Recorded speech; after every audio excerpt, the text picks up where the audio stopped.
The T-Man. 1-866-663-T-Man.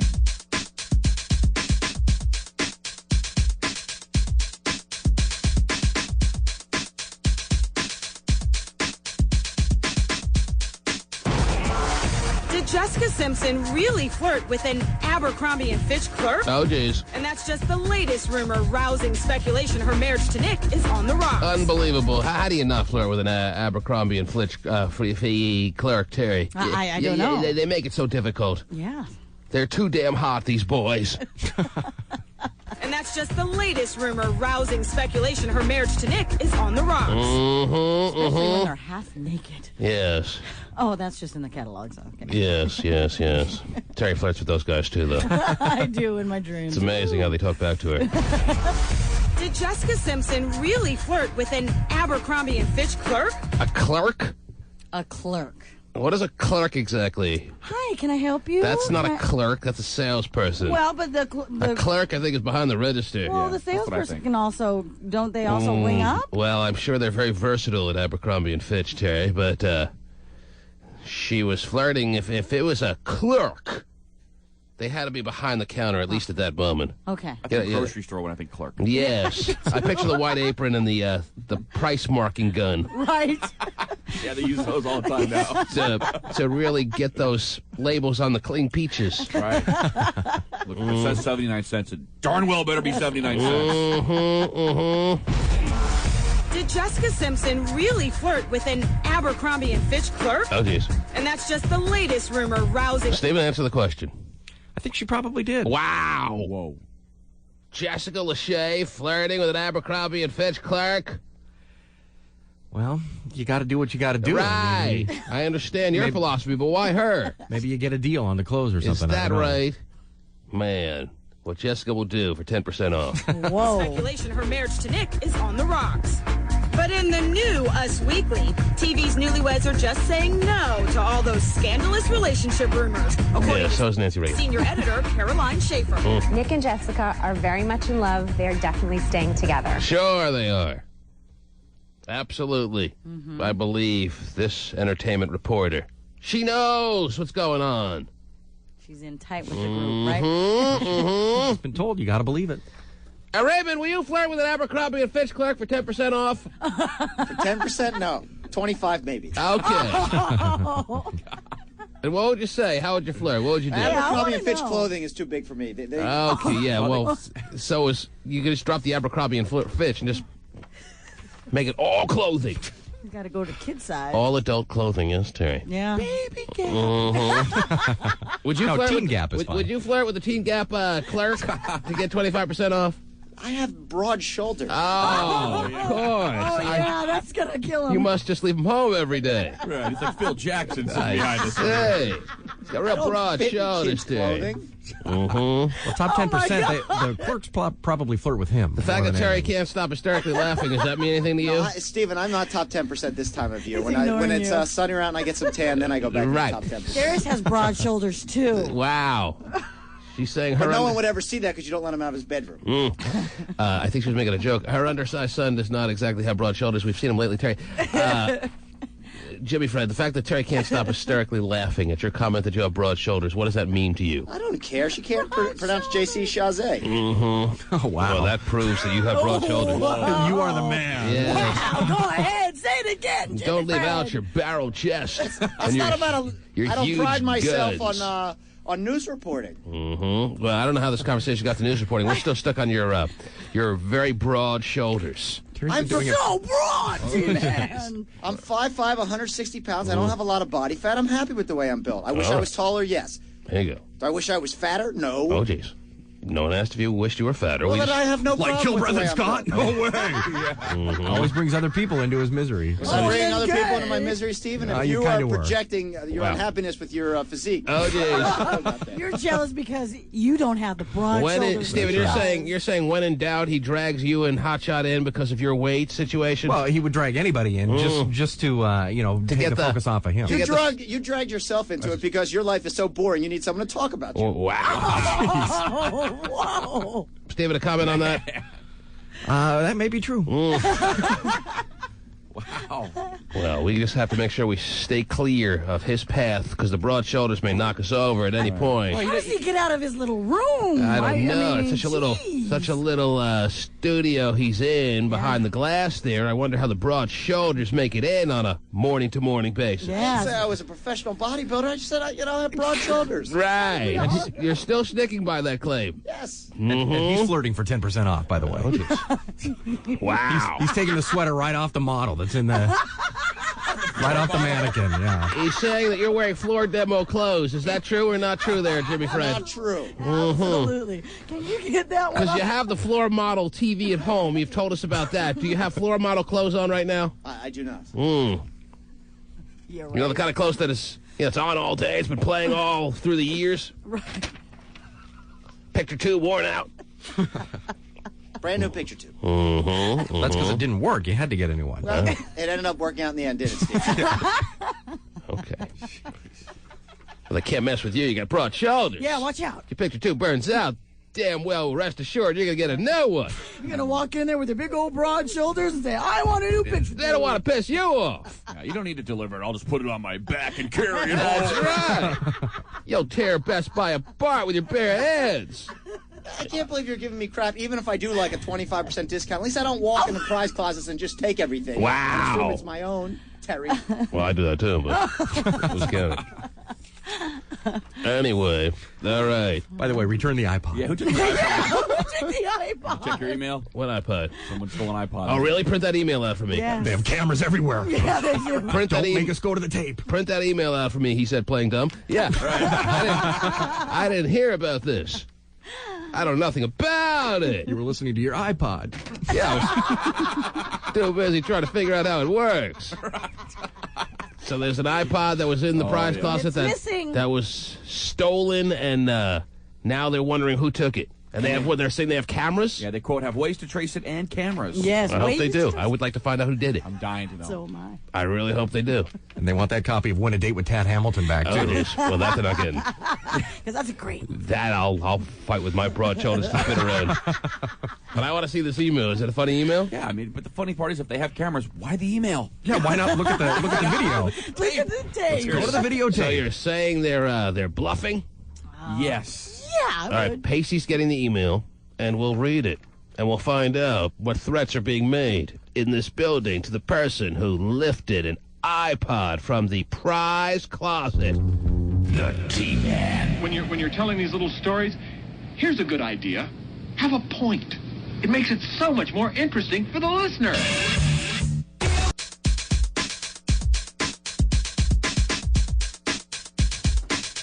Yes, ladies and gentlemen, a big caper needs to be solved at this radio station known as Cube 93 that we broadcast out of. Actually, this is not the smallest item you could rip off. What doesn't a mini iPod go for? Did I ask that question already? What does that go for about? What is... $250, something like $250. Oh, Terry knows. Terry's priced it. She's already sold it on eBay. Mm-hmm. She fell into the trap. It was $350 at Costco. The other day. Oh, geez. Steven's priced it. Steven's been on eBay trying to hawk his new mini iPod. Well, ladies and gentlemen, yes, one was, in fact, according to our program, not our program director, our promotions director, and this email she wrote yesterday at 3:13 p.m. Whoa! Tuesday, November 30th. She did the inventory of the prize closet, and someone ripped off something a little bit more than a figurine of who knows what, something more than a DVD, something more than a CD. Mm-hmm. Someone stole a mini iPod from the prize closet, and she won't be taking it no mo. That's right. She's putting her foot down now. Put her foot down as promotion director, and she wrote an all-company email Love those. letting everyone know about the missing item. I say missing item because that's the subject of this email. I know that because it says it under the subject part of the email. Well, you read the subject, too? That's right. It says subject, missing item, exclamation point. Wow. Importance, high. Yes. Ooh. Is that what you have to do when you write an all-company email? You have to put Whether how important it is to make sure people read it. I mean, is that standard? Does that importance come with the format of the email? Does she write that in? Did she write in the word importance, hi? Or does that... No, I think she wrote that. Well, my question is, I know she wrote hi, right? But does the word importance come with the email's format or no? Yeah, I think it comes with the exclamation point. Oh, yeah, if you put an exclamation point, then it says... Yeah. Wait a minute. If you put an exclamation point under the subject line... Well, no, you put it next to the email. When it's new, it's a little red exclamation point. Oh, so then importance hi automatically comes in. I've never written an important email, obviously. Well, and then it no shows idea. up when on the mail line, so people go, oh, Right. wow. Oh, I wouldn't It's want to important. think that she wrote in importance hi. So it automatically was put in there when she put the exclamation point by the email. Yeah. And on Steven's computer, when donuts are here, it says importance That's hi right away. Well, it says... And along with this... Yes, it says urgent. Thyroid level also Take your meds. Yes. All right. Well, now let me read this email exactly how it's been sent out to all the company employees, and then we'll try to get to the bottom of this. Do we have any accompanying instrumental music to play along with this to represent the urgency of this email or no? I think we do. Oh. We do. Grab our iPod. Well, we would if we had one, Steve. Oh, that's true. But it's been ripped off by an unknown source or an unknown entity, an unknown person here at the station who is being warned and told and, urged to step forward and return it. I'm sure that's going to happen. Anyhow, let me hear my options. What are my options for instrumentals? Please wait 2 seconds while it queues up. All Looks right. like the CD's not working. Oh, great. There we go. It's always fun. There's one option. Here's one option? Yeah.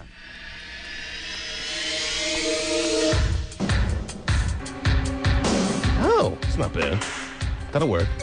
What is this? Unsolved mystery. So I have to read it in what's his name's voice? In the Star Trek voice? It's Stack, Robert Stack. Oh, Robert Stack. Rest in peace. Yes. He was on Star Trek for... see that? Oh, geez, you need a new CD. Is it the CD player or is it the CD? Probably the CD. All right, well, that's not an option anymore. Well, I'll try the old technical trick of rubbing it on your shirt. And we'll see if that Again, works. if you put it in the sleeve to protect it. Yeah, no sense in that. Yeah, you see, she's making a good point, actually. No, I get chastised every time I recommend that, though. She is pointing out that you sit there with your CDs all stacked up in front of you. That is true. And he does. With your cream cheese all over the place. Usually we have And to you're pick 'em wondering up why off all the these floor. CDs are skipping. Well, the CD was here long before me. Oh, that's his justification. And when So they're you're in a stack- calling it, you're saying it's the Rocks cream cheese? That's right. Oh, wow. And when they're in a stack, they don't move, so they're not really being That's harmed. not true. Well, because apparently other they people are touch them. moving because they're getting scratched up, and we can't even play any of these CDs. So why you have them stacked up in front of you, I don't know. Try it again. Oh, jeez. I hear the skips coming. And the funny thing is, it would have been perfect. Would have been perfect!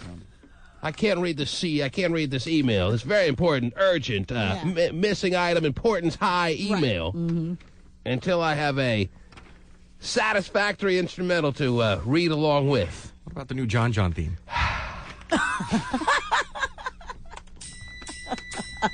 Well, that's reserved strictly for John John. I guess. But John John, if you listened last week, Stephen, has resigned from the program, at really? least for some significant period of time. Yeah, that's not good. Of course, he's on the hotline right now. Really? But we're taking his interim resignation seriously, and we're not. And now, Oh, for a just- good morning Wednesday wake-up call, Right. I'm saying one person to the persons. I said to the promotion director of the station you broadcast from, Yes. I've got your icon pod inside my apartment. If you want to come and get you do it now, and you better be wearing high-lacy days, baby. Okay, there you go. That's John John on a break from the program. Yes. He's got the icon, though. Yeah, he's got the icon. So I can't play this theme song unless it's for John John, but we're not going to be hearing from John John today because he announced the other day, Terry, Yes. that he is no longer a part of the show for the immediate future. Right. I don't even think John John remembers that he said that. Probably not, Probably. but we do, so it's done. But when he comes back, Terry, this theme will be waiting for him because it most represents him, his personality, his phone calls to the program, et cetera, et cetera, et cetera. What's going on in his head? Right. Where is that resignation speech by John John? While I'm waiting for a satisfactory instrumental. I love watching Hot Shot Scott rummage around through all the CDs that are not covered or labeled. Right. Because, I mean, why would you want to label them? Okay.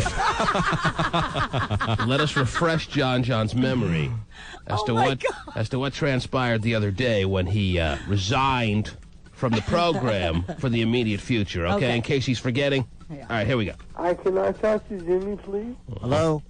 Hi, who's this? Oh yeah, okay. Just to refresh our memory, it was a call that was made after the show was over. Mm-hmm. It was about a week ago. John had just learned that his brother was turning him into the police for something that he had done. Right. He was calling Jimmy Fred, who was spending his time after the show was over here in the studio. Who knows doing what? I don't even want to ask, Terry, because I know he wasn't doing work. Right. But he was here in the studio, and he had received a series of calls from John. Here is one of those calls where he announced his resignation. Fred Weeman. Hey, Jimmy Johnson. Hi, John. How you doing? Is there a reason you guys put me on all morning? You were on twice. I've been on all. You were on twice, dude. Honest. And the statement that Jimmy Fred is making is correct. John was on twice that morning, but had no memory whatsoever, Terry, of being on at all. Like he has no memory of making this resignation speech from the dysfunctional family, Terry, because he's on the hotline still, even though he's resigned from the program. Yeah. All right, now back to the tape. You know what's going to happen? What's going to happen? I think I'm going to back out from the show, man, because I think the show is just driving me to go insane. I think you were insane way before the show. Well, it's possible. But, you know... Why'd your brother rat you out, John? What's that? Why'd your brother rat you out? I'll tell you what happened. I've been going through some serious issues right now, and my brother has been just being a butthead, and he sits there, and then all of a sudden, one day, Wednesday of last afternoon, I sat there, and I called, and I ended up going to jail because of his stupid freaking ass. It is hard for me to handle because of the fact that, you know, I went to jail because I threw a coffee pot across the room. Not anybody. I'm not a physical person. I'm not a stupid mental ill person. I just threw a coffee pot halfway across the room because I didn't want to throw it at him, but I threw it across. And now, of course, are saying that it's a malicious, gross misdemeanor, $50 value. How many times have you choked up your damn coffee pot?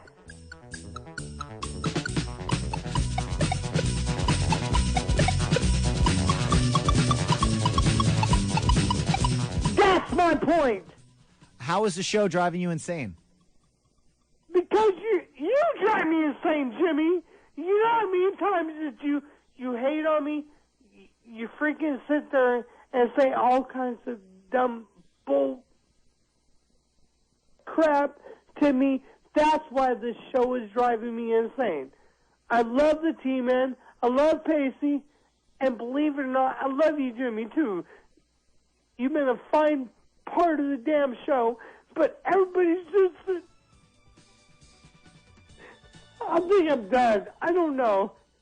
Everybody's telling me to lose the T-Man.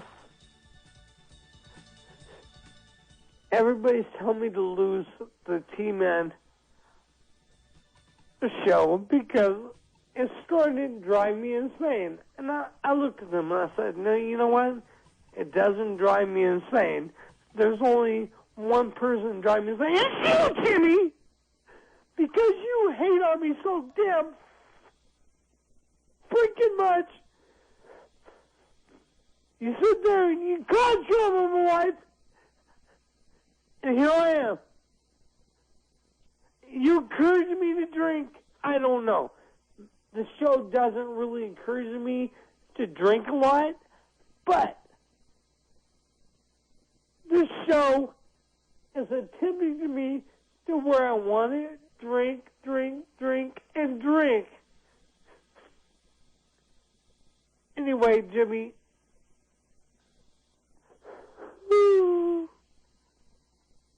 Thank you guys. And I love you. You guys have been great.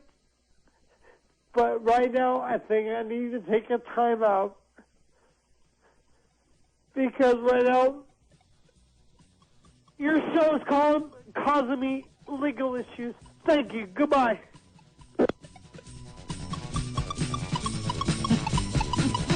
And now, a good morning from the T-Man Radio Network as I take full return of this program. Wow. After a brief timeout, Yes. I am on a vengeance to tell all of you listeners who have emailed me. I do remember that particular day after the fact as I roll back my MP3 player. Yes. And I'm telling you right now, thank you for the support, and because of the loyalty of the listeners out there who send me emails and convince me not to leave because Jimmy has driven me insane. Okay, so John, what you're saying is you were ready, you were prepared, you were all going to take a nice, healthy time out from the program, but because of the overwhelming demand from the listeners, because of the unbelievable response from the listening audience, you've decided to... what? I have exactly 43 emails here, T-Man. Wow. I can read that are lined up along with trivia questions that I came up with over the night. But let me finish what I'm trying to tell you, T-Man. Yes, sir. Of course, you're a little bitch who never listens anyway. Of course, I never do and never will. Yeah, because you had a little kid and... Oh, jeez. How is your kid? Your wife is a fine person. I'm not going to call Jimmy a bitch. Well, you got 43 emails on that, too?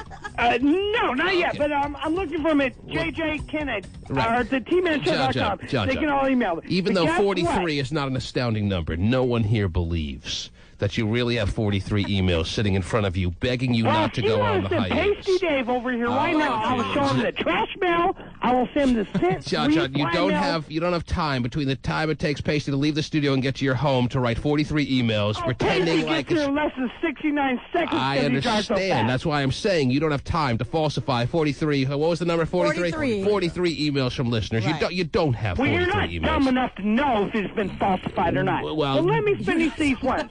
John, when there's goldfish crackers and drool all over the emails, we'll know that you wrote them. All of you who told me to kick the out of Jimmy's ass, well, the year is short, and be damn so is he. Wow, so and some of these emails that have begged you to stay on the program have told you to kick Jimmy Fred's ass? T-Man, are you still talking when I'm talking? That's right, I am.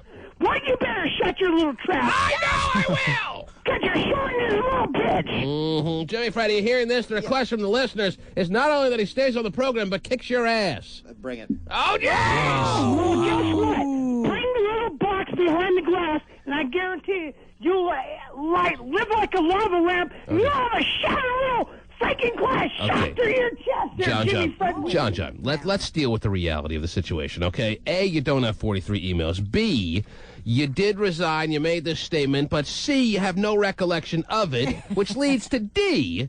When you did realize you made the statement, you also realized that you don't want to take a hiatus from the program, and you wish you never made that drunken statement, and you would like to go back. To be honest, I didn't remember making it until I rolled back my MP3 player and I heard the show. Okay, well now, I know you're trying to make a kind of a joke about the item that's missing from the prize closet. However, you've lost sight of what the item was. It's not an MP3 player, it's a I thought you for that little brown bitch. Yeah. I mean brown and blonde. Okay.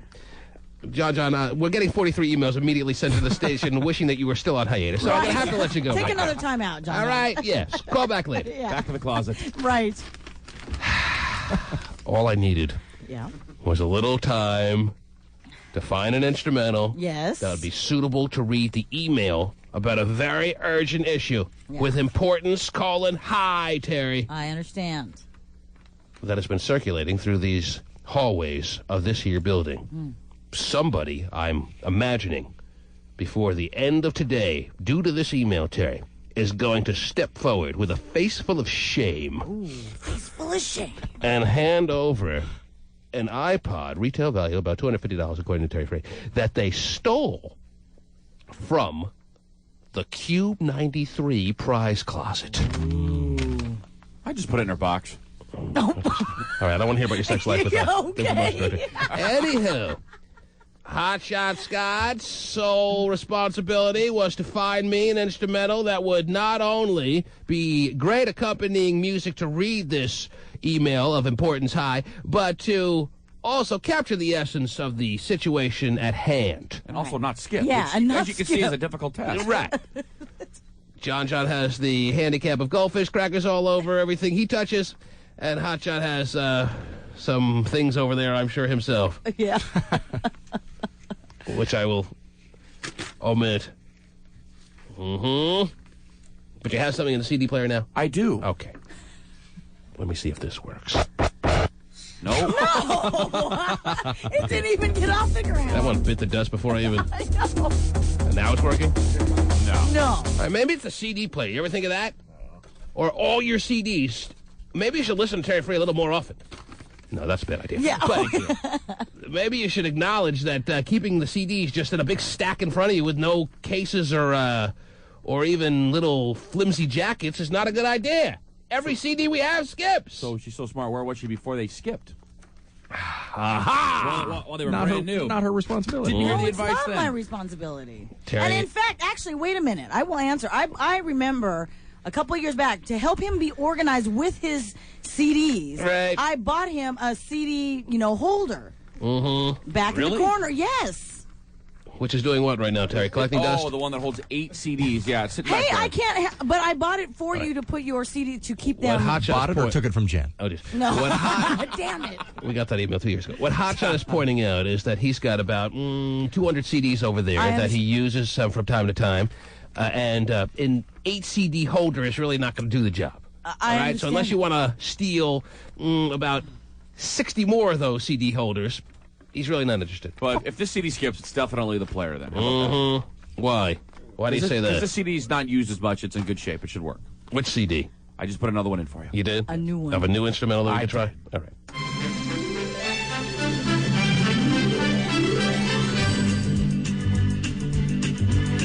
Wow. This is progress. But I don't know if the Little House on the Prairie theme is what I want to play here. All right. Too bad the song sucks, but it doesn't skip. Laura Ingalls Wilder, Run Down the Hill. What is this? What is this an instrumental to? The NBC mystery movie. Ah. Wow. Wow, that really took off as an idea. The NBC Monday night mystery movie. Was it Monday night? Got me. It would have a nice ring to it if it was a Monday night mystery movie. Oh, yes, it was. Probably Sure. Sunday night. I know. Okay. Oh, Lord. Well, This is cut 61 on the CD. What other 60 cuts do you have on the CD? Let me see. obviously This we one know. ain't making it, dude. All right. But it didn't skip. I'll give you No, that. so it's Nice not job. the CD Yes. player. So it's not the CD player. We have now learned that. Ah. Oh, come on. Wide Stan. world of sports, Terry. Spanning the globe to bring you the constant variety of sport. Always the skill. That's cut 62, Terry. And the agony of defeat. Oh. It's a skill tumbling down. The human drama. The agony of the feet. That's what Jen Dalton's going to have the promotion director when she's running around all day today, trying to figure out who stole her iPod. Terry, I would love to read this email. It's of importance high, and I would love to share it with you, Terry. But I can't read it until I have good background music. Well, that's got Is that too much to ask on a radio station that bills as much money as any on the West Coast? No, it is not. To have a CD that works?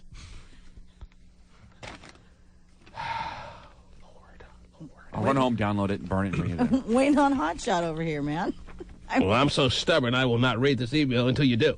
Until you find me. Just find me. Do I have to have John search through his archives at home and find me some background music?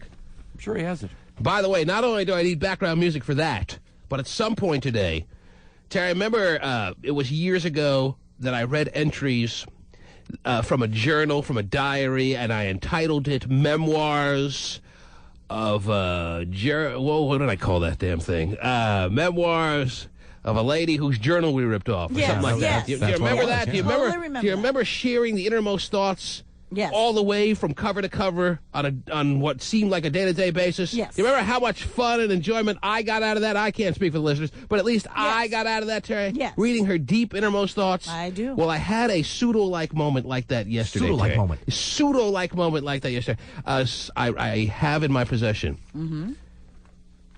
Well, what seems to me to be a series of letters that a woman or young lady, maybe real young, like 15, 16 from what I read, wrote her boyfriend upon their breakup, Terry. I ripped off more letters, and I'll tell you how. I'll tell you how. This one is even going to astonish you more than me finding a journal in some gym locker. Okay. All right? Gotcha. I will tell you that story, but I'm going to need background music for that, too. Oh, gee. Background music. So Find this some. is either going to be a show filled with amazingly interesting things, like reading this email about the iPod that got ripped off, and the person who has to step forward before the end of today, or be thrown to the lions. Right. And I'll read the breakup letters, or we'll sit here and twiddle our thumbs all morning long. I don't know what the answer is. So Wide World of Sports isn't going to work for all The this. Wide World of Sports and Jim McKay talking with me is not going to really suffice. Spanning the globe. Come over Saturday. What are you going in my bladder there, baby? There, Davey, baby. I mean, Pacey Dave. Yes. Jeez. That could be pretty much the agenda for the morning. Or we could find some background music that doesn't skip and works. We're all looking at Hot Shot Scotland. Let's go. On him this morning. T-Man. You never know what you have till it's gone, and I wanted to know what I had, so I got rid of everything. Hello. You're 93. You're 93. Ho, ho.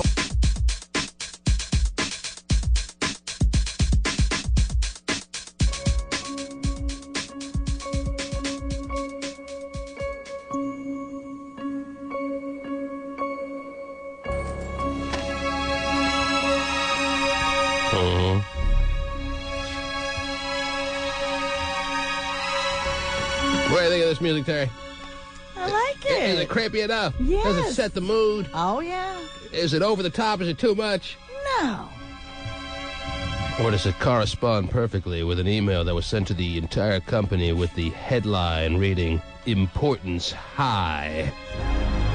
That's perfect. Perfect. I think you got it. Yep. Regarding the subject matter of a missing, pricey item that apparently somebody who works for this company stole. Let's do that, Stephen. It does. Ladies and gentlemen, if you're just tuning in, apparently at 3:13 p.m., everyone at this company received an email from our promotions director whose major responsibility, Terry, I don't know what else she does because that's all I care about, is guard the prize closet. That's her major responsibility, Terry. You see, companies all around this earth send us fine items to give away to you, the listeners, in radio promotions. Yes. In a weaselly-type effort to garner ratings for the rest of the station. That's how it works. Yeah. And apparently, well, I'll read the email that was sent to the entire company at 3:13 p.m. on Tuesday, November 30th, 2004. Ooh, just yesterday. This is hot off the presses, Stephen. And this is a scathing email trying to guilt the guilty party out of hiding, make them realize what they have done. And as I said, with a face full of shame, return that item. And as you'll see in this email, the guarantee is if they do return the item, it'll be a no questions asked situation, which never seems to work out. I know. Miraculous pink slip in your box, but But no questions asked. right. Ladies and gentlemen, I'm going to read the email as it was sent to the entire company. The company loves when I do this. Yeah, they do. They have a sit-down with me after every morning I do this, thinking that, okay, that's the last time I'll ever do something like that, right? Yeah. All it takes is an interesting all-company email like this, and I will share it with everyone who is lucky enough to be listening this morning to get a little window of insight of what goes on around here, the dramatic events that take place at the radio station that you're so fond of. It was written by a promotions director, Terry, who I, in fact, am fond of. We've gone through how many promotions directors since we've been doing this show? So many. Too many to count. Yeah. Terry would have to be a deformed woman with 16 fingers and toes to count how many promotions directors we've been through. One thing. Quite a few. Mm-hmm. Yes.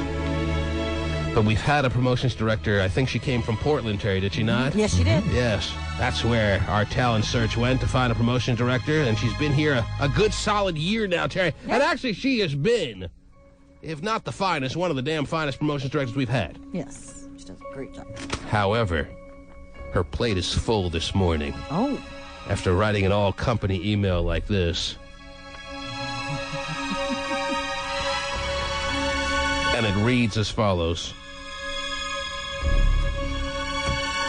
Sorry to bother most of you. Why would you start an email like that? Sorry to bother most of you. You're not bothering anyone when you send an email. You're going to click, delete, click, click. Save as new for later. Right. Who starts an email, sorry to bother most of you? Well, you never know. She's kind of accusing people, so if you didn't do it, you feel bad about it. Oh, okay. So Hotshot has read the email. He knows what it's going to get to. Because she accuses somebody, she's initially trying to apologize to the people who have to read this unfortunate situation, read about it, and realize they're not the ones being accused if they know that they're not guilty. Right, but I'm sitting there in my boxers with no shirt eating cereal at my house. It really pisses me off to get emails like this. Got it. I got things to do.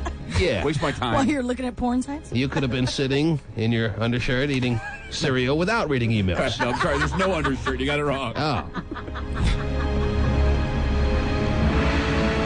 Sorry to bother most of you, comma. But it appears that somebody has helped themselves to an iPod mini from the Cube 93 prize closet in my office. Whoa! Jeez. Now, an iPod mini, you said, Terry, retails anywhere from about $200 to $300? Something like that, All right. Yep. So this is a theft. This is not just me going to the prize closet and stealing who stole Tad Hamilton's jockstrap, right? Win a day with Tad Hamilton. Yes. See, that's okay to do. As you can tell, There's no problem with that. I really enjoyed that movie. Yeah, you did. Yeah, I even feel guilty when I steal DVDs like that, but then I quickly get over it. Right. But to steal something of this kind of value, I mean, that's over the top. I agree. Anyway, he's trying to clear himself of any accusations. Right. Right. Okay, where are we? The instrumental ran out? It died. Yes. How long is the instrumental? 5 minutes. What? So you might be talking for 5 minutes and only gotten one line of this email out? 5 minutes and 24 seconds. Mm-hmm. Well, let's begin again. And now I have to start from the very top of the email. Gotcha. From Jennifer Dalton. Sent Tuesday, November 30th, 2004 at 3:13 p.m. while Hotshot was topless eating Captain Crunch. That's really not what we know. Not even in a bowl, but right out of the box with his grubby hands. Well, it's got the plastic liner. The milk doesn't leak out. It's perfect. The vision is just scary. 2, yes, CCR Seattle All. Now, Terry, that not only includes the people here at Cube 93, but that includes the other 3 radio stations that broadcast out of this building. Right. It had to be one of them. Everybody got this email. And it's not referring to Krispy Kremes. The subject, which is or Yanni sweet tickets. Right. Subject. Oh, those, if you could steal those, you'd be lining up at the door. The subject, missing item, exclamation point. Yes. Importance, high. Kind of like Hotshot when he was topless eating his Captain Crunch. Always important. Mm-hmm. Always high.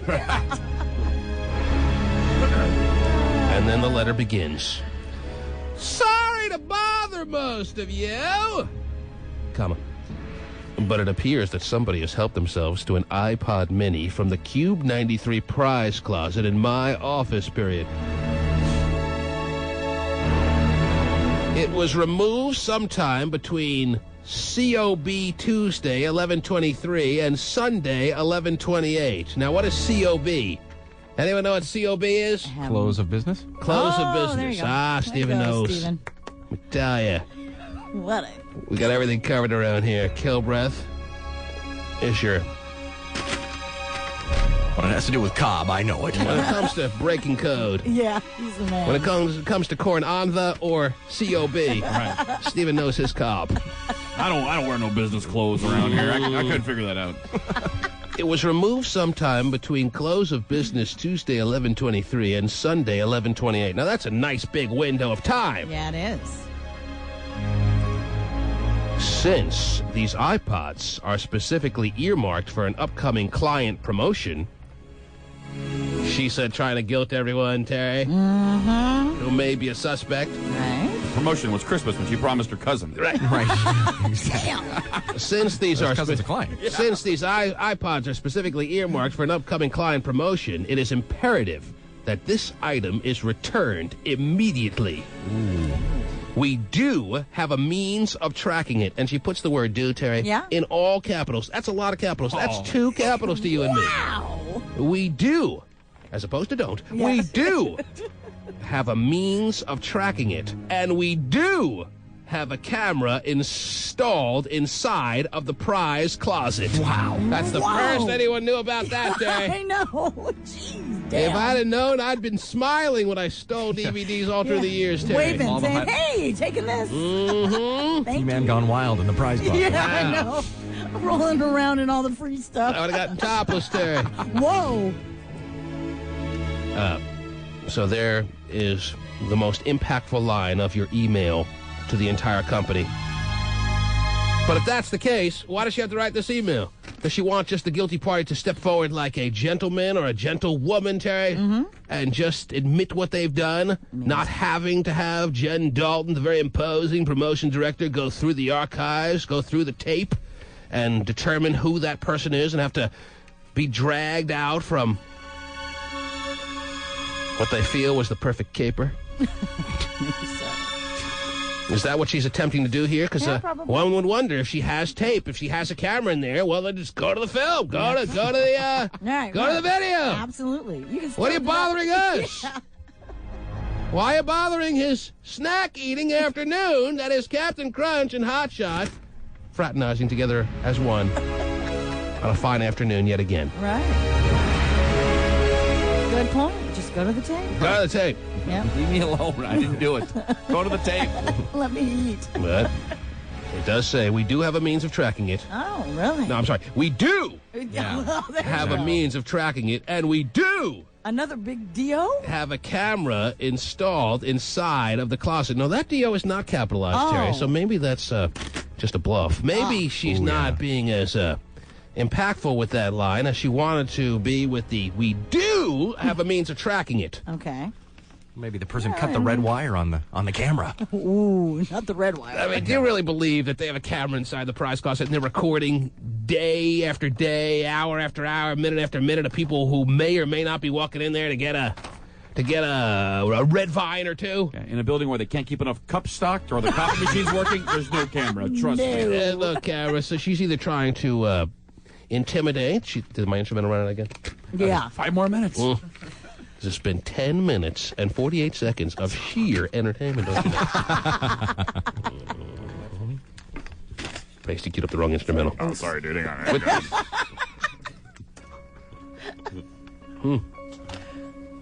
on. Where was I, Terry? Yeah, we do have a means of tracking. We do. We got to start over now. The music started over. Oh, yeah, that's right. I'm sorry. Come on, you guys. This time I'll get through it. Okay. From Jennifer Dalton. Yes. Sent Tuesday, November 30th, 2004 at 3:13 p.m. To CCR, Seattle All. Subject, missing item, exclamation point. Importance, colon, high. Whoa! The letter begins, sorry to bother most of you, comma. But it appears that somebody has helped themselves to an iPod mini from the Cube 93 prize closet in my office. It was removed sometime between COB Tuesday 11/23 and Sunday 11/28, period. Since these iPods are specifically earmarked for an upcoming client promotion, it is imperative that this is returned immediately. We do have a means of tracking it, and we do have a camera installed inside of the closet. Please return this item ASAP. ASAP! Don't make us track you down. What?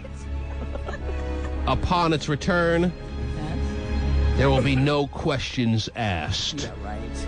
Sure. That's what you say when you don't have a camera installed and you don't have a means of tracking your Right, tape. right. Because if you really have evidence and you just want this person to step forward, you're asking questions. Absolutely. You're only not asking, you're only throwing out the no questions asked if you're desperate for your iPod back.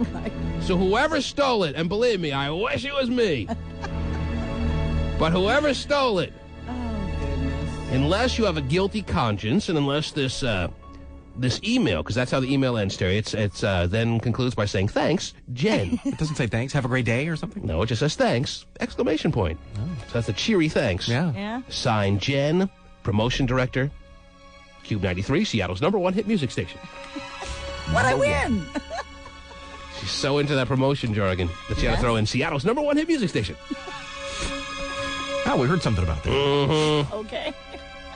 You don't throw in no questions asked unless you're getting a little desperate for your iPod back, right or wrong. Right. Now, does this mean that her office was unlocked for 5 days? Over a Thanksgiving holiday weekend when there's riffraff running through this building? Aha. Good question. So Stephen, the super sleuth that he is, going to his calendar, looking at those dates, has determined that is your Thanksgiving holiday, where you're suggesting a good promotions director locks up her prize closet, locks up her door, locks up her vagina, goes home for the weekend. Is that what you're saying, Stephen? Well, I think that she probably would have done that. I want to know if somebody broke in or something. Look, she locks it when she goes to the bathroom. Right, she doesn't. No, actually, this is a promotion director that is the honor system type promotion director. She leaves things wide open. It's been promotions directors in the past that have had 6 padlocks on the prize closets and 6 padlocks on their office door. This promotion director, which is one of the reasons I appreciate her more than the others, is a trusting kind of promotions director, the honor system kind of promotion director that leaves things wide open. And she should be able to do that, by the way. But if she's leaving it wide open during Thanksgiving holiday, as you mentioned, Stephen, when the riffraff run through. Now, can you explain who these riffraff types are, Stephen? Well, there's not many people here during that weekend, so Stephen it would be easy if it were left open Stephen to go in there and suggesting take things. he's so high up on the food chain at this radio station, and we know he is, that the people who have to run the soundboards and have to keep the radio station afloat during major holidays like Thanksgiving are nothing but riffraff. And those are the people that probably deserve the iPods. Oh, you know what? It's too late to try to suck up to them now, Stephen. You called them riffraff. They're probably college students trying to get ahead in the radio business. We've all been Trying to there. get some experience. Yeah, it really worked out for you. And you call them riffraff. Is Stephen just trying to deflect any potential accusations away from him? Could he be in possession of a brand new, sparkling, spanking new iPod as we speak right now, Terry? Or was it Terry Free in the kitchen with a knife?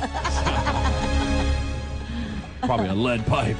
Terry, there has been many over the years allegations made that you steal more items from that prize closet than anyone else. Could it have been a situation where upon your exiting for the Thanksgiving holiday, you happened to stumble upon the prize closet, a in the package, untouched by human hands, I'm sure, iPod that, oh, Darian would love this. Birthday's coming up. Do you want to state for the record, Terry, right now as to whether you are guilty or innocent of what could be future allegations against you, Terry? I will state for the record that I am innocent Wow. in taking the iPod. If you were guilty, would you tell us right now in this forum? Would you say if you didn't realize maybe it's not a big deal, it's kind of, you thought maybe it's the same kind of pricey value as a DVD, no more expensive than that, you didn't realize the magnitude of it, would you at this time, if that had happened and you had swiped the item, would you come clean right now under these circumstances? I would. I don't believe it. I wouldn't. Nope, didn't do it. I just stick to the prize closet annex right outside the office. Mm-hmm. Anna's annex. What I call it. Yeah, that's another good one. It's a little safer, you know. So if you had taken the item, Terry, I would what you're feel telling bad and us, say, you know what, I it did was take me, it. I Sorry didn't about realize that. I that didn't realize that this was such an important thing. I didn't know figured that it was like all those other crappy DVDs I take home and never watch and all that stuff. But I'm keeping the TV. Mm-hmm. There was more than one. They won't miss it. Yeah. So based on this email, should we expect that somebody who works here at this station is going to step forward before the end of business today, before COB, and announce to the company what they have done? I say no. Hopefully there'll be a follow-up so we can keep track of what's going on. Oh, there'll be a follow-up, because I'm your follow-up. But she stated no questions asked. Right. Okay? Oh, she said no questions asked from her. Oh. I got a couple questions. You're standing over them with your finger. As a And matter going, of what fact, the hell is going on? where is Jen Dalton's phone number? I would like to call her and find out if any progress has been made since 3:13 p.m. last night when she wrote this email, yesterday afternoon when she wrote this email. Maybe immediately somebody step forward. Or maybe she found it behind an Xbox. Oh, jeez. So there Stephen is again, claiming that it's incompetence that has led to an accusatory email such as this, when in I'm fact... just saying that's a possibility. When in fact there has been no swiping of an iPod. It is just an oversight by what seems to be a very capable promotion director. Very capable, but I just you wanted can't go back on it now. You called him riprap and you called him incompetent. I just want to make sure that all avenues are, the you know. Xbox. I'm sure she's pretty confident to send out a CCR all, you know. Right. I think she probably searched high and low you before think? she did all that. Right.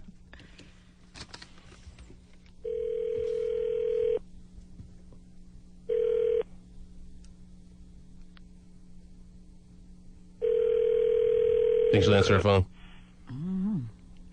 Or is the email to the company her only statement on this matter? Hello? Jen Dalton, please. Hi, Jimmy. Oh, geez. Oh, oops. Well, I don't know what they're talking about. Oh, No, this really is nice. this is T-Man. We're on the air here, baby. Oh, hi. How are you? I have caller ID. Jimmy. This is Jimmy. Oh, it says Jimmy on caller ID? I have caller ID, yeah. It wouldn't say Jimmy on caller ID, but anyway, all right, it's a nice way to try to play it off. Anyhow. I told you I was going to return your underwear tomorrow. Right. Miss Dalton, we are reading the email you sent to the entire company here. And we are very intrigued by, the subject matter of it. We're very intrigued by who the possible suspects you have on a list are, and we would like more information. We see that it was written at 3:13 p.m., and we read it aloud to the class, and Terry has claimed her innocence, even though no one buys it, and we're wondering what other information you may have on the stolen iPod from your very meticulously kept prize closet, despite the fact that Kilbreth thinks that you misplaced it or stole it yourself. I didn't say she stole it herself. I just said, we need to examine all avenues. Okay, can we go back to the moment you realized that it was not amongst the inventory of your prize closet and start from there? Sure. I realized that yesterday. First off, welcome to the program. Thank you. Yes. Good morning. Yeah, same to you. Woohoo, Gigi. And we're sorry that Jimmy Fred kept you up all night. And now he is a married man now, you realize, though. But that's okay. Anyhow, can you please start from that point in time and progress forward? Go ahead. All I know is that, Monday, actually, was when I noticed it was missing. Mm-hmm. And the iPod, Terry, we have had estimations of the iPod costing anywhere from $200 to $300. Is that accurate in your travels or what? Is that what it's going for these days or what? Yeah, they're $299. $299. Wow. A $300 item has been stolen from the prize closet by some riffraff, as Stephen phrased it, that works here at the station. Go ahead, Jen. Continue on.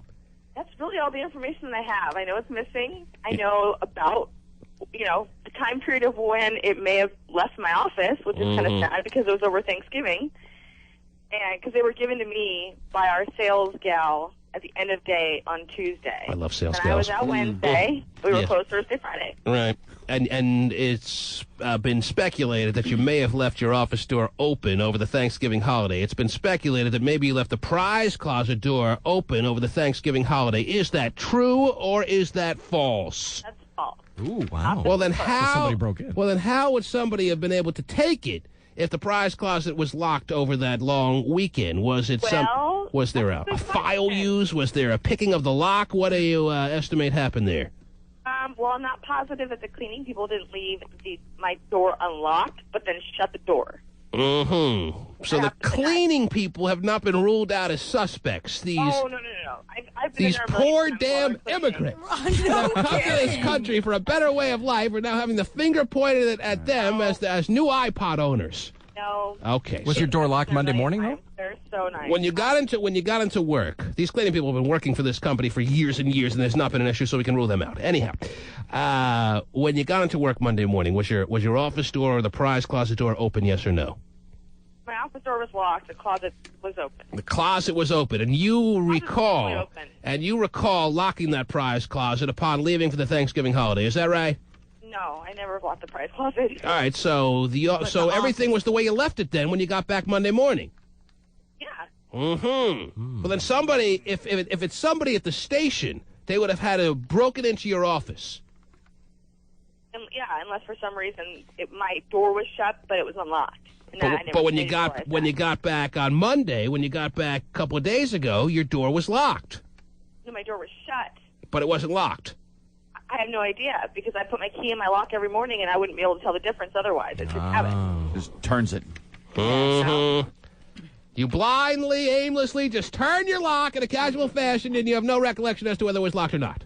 How are the CSI supposed to figure this out? Oh, just I'd be shocked if it wasn't locked because it normally is.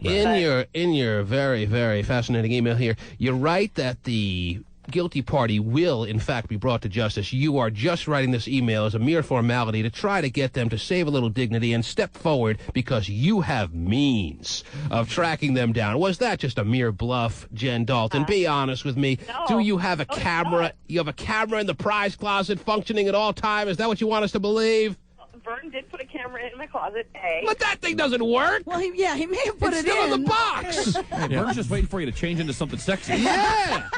As we all are. I mean, the key is Vern put it in. Oh, now Stephen is taking it on Vern. Yeah, until his computer doesn't work right. Vern, who has capabilities of blowing up the building if he wanted to, is now being attacked by Stephen Kilbreth. Man, Stephen. Taking on a lot of... But Vern's a great guy. Right. Jen Dalton, you're trying... Importantly, hold on, no. This is legit. The client that gives us the iPods, Apple. Yes, I've heard of them. Yes. We have to turn in... It's Gwyneth Paltrow's daughter, Terry. Yes, it is. What's that now? We have to turn in the names of the winners of the iPods to Apple. Yes. And for those of you who own an iPod, you can actually register your iPod on iTunes on your laptop when you begin to download music or begin to copy your CDs. Right, so you're going to track them down in that way is what you're saying. Yeah. But you're not thinking that the person who ripped off the iPod could very easily just sell it on eBay and make $300. I guess I could. All right. Now, case closed. But there's also here's the other weird thing. So what we're saying here is that the loser in this whole equation, the loser in this whole situation, is the listener out there that would have won this iPod that now has had it stolen by someone here at the station. So we must track this person down. We must have an in-office stoning, Terry, when we find who this person is. And I only say that because it wasn't me. We're getting stoned in the office. Right. Oh. We're going to be stoned. What's that now, Jen? The person that took it, yes, they knew it wasn't. iPods come in a box that's like brown and it has these blue hash. Like it wasn't. You're making it seem like it has a tracking device, like it's got a low jack in it that you're going to be able to beep, beep, beep, beep, beep, and go right to the person that stole it. That's not the case, Jen. It's not this. If this person doesn't step forward today, are you telling us that by tomorrow you're going to know who it is? No, absolutely not. All right, so you have no idea. No, but I could eventually find it when eventually. Next year. What about the tape? Well, I would assume somebody will use their iPod in the next few weeks if they took it. Well, you better also, while you're bidding up on the Virgin Mary grilled cheese, you better also keep track of whether this iPod may or may not be sold on eBay or something like it. It's possible. It's just a sad situation. It's a very sad situation, isn't it, Jen? Do you have a list of suspects? Give us your list of suspects, and we'll interrogate them throughout the morning. Shake them down. Yes. Okay. What Can you meet me in my office later? Oh, well, I asked for a list of suspects, but if you want to take care of that first, that's fine. Just get rid of the camera. Right. No, actually, keep it in there, you baby. don't want Vern to see what's going on. Mm-hmm. Well, if you really had a camera in there, then what are you waiting for the what do you call it? The user to register. To register, yeah. All you got to do is go to your video, right? Right. You don't have any camera that's working in there, Jen. And then have Vern put the video on us. Why are you bluffing on all company emails, Jen? Even though I know that this is important to you and you're trying to do whatever it takes to get back your iPod, I understand what you're going through, and I understand some of the daily little pieces of crap you have to deal with on a regular basis. But why are you bluffing? Who do you think is buying that you have a camera ready to all of a sudden... Actually, guys, I was told to send out the email Mm-hmm. with that verbiage. And multiple people. Is that right? So you're just a mere puppet, is what you're saying, being... And what? You are just a mere puppet having your strings pulled by higher-ups who really sent out this email. Yeah, that's exactly And they told you to put in the line of having a camera in the prize closet. They said, "Hey, that'll be a good one." Yeah, well, because they'll be shaking in the boots. Someone will be shaking so much that they'll come forward and... Yep. Well, Jen, I just checked the videotape of the camera that you have in the prize closet. All I see is R. Kelly peeing on all the prizes in there. Wow. Yeah, so we have not learned anything as far as who stole the iPod. Okay, well, I don't anticipate the person's going to come forward. Okay, so what do you expect to happen today? To happen today? Yes. Absolutely. What progress do you expect to be making before COB today? I'm anticipating having to buy one. Mm-hmm. That's a shame. It That is a shame. Very sad. It is. It's a big shame, but, Will you keep us updated, though, on emails? I'll tell you what, just because I'm so curious. Mm-hmm. If the person... Here we go. If the person who stole this iPod, and I'm assuming works at this station, they have to, right? Yeah. Unless it's John. If the person who stole this iPod would be willing to step forward, not only, as Jen promised in her email, will it be a no questions asked issue, but if they return the iPod to Jen Dalton, I'll double the amount of its value. I will give them $600. Whoa. Just because I'm so damn curious as to who ripped off this iPod. Yeah, I'm going to go buy one. Jen, you'll know which one it is, right? Will you know when you see the iPod that it's not one that someone just bought out there? Yeah. You'll know which iPod this is. Yeah, it's the mini, and I know what color it is, too. Fine, but that doesn't mean someone can just buy a mini of the same color. Will you know by... Maybe they come in all different colors. I can get the serial numbers from the client, yeah. I'm sure the client has a list of serial numbers that they hand out. Anyway, all right, whatever. But I'm telling you, if someone before I leave the station today steps forward and hands over the iPod, I'll give him $600. Now, if we do this, if the person does this, will they lose their job or anything like that? Or are you promising them safe harbor? Anonymity. I don't care who took it. I don't care what their reason was. I just want the dang thing back. Okay. So I don't have to go buy one. Wow. I don't have, we're spending all of our money on the Little John Cash Party, so the listeners get hooked up that way. Nice I don't want to waste any So more keep money. listening for your chance to win. You're right. Yeah. Right. You're the 93rd call. 1, 4, 7, and 10. Okay. That's probably not right. Yeah. 7, 2, 4, and 8. Oh, sorry. I still think it was Terry. That's all right. Anyhow, Jen, I appreciate you joining us on the program. I will. Yes. Absolutely. Keep videotaping things around here. Yeah. All right? Okay. All right. Good luck. All right. Good luck. Take care. Bye. Here she goes. Mm-hmm. The mystery continues. Wow. Terry, I know you did it. Step forward. I'll give you $600. Whoa. Well, you can give me $600, but I didn't do it. You wouldn't admit it if you did. From now on, me and Jen are going to be the only one with keys to that prize closet that gets locked up all the time. That's the end of it. The T-Man. Okay, that does it. Screw you guys, I'm going home. If I woke up Christmas morning and I didn't have... The T-Man. 1-866-663-T-Man.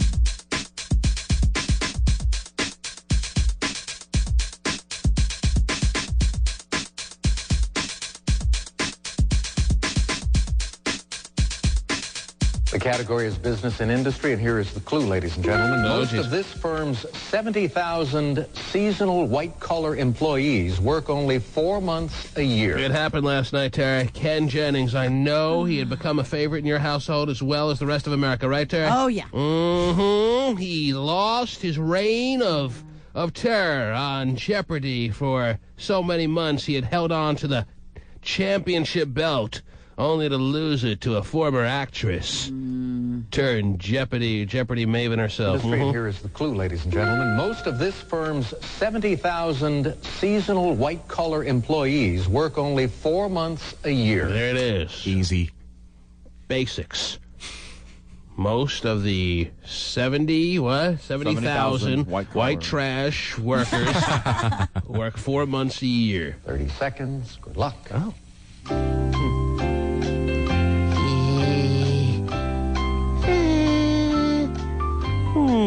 She was riding away like a mad woman.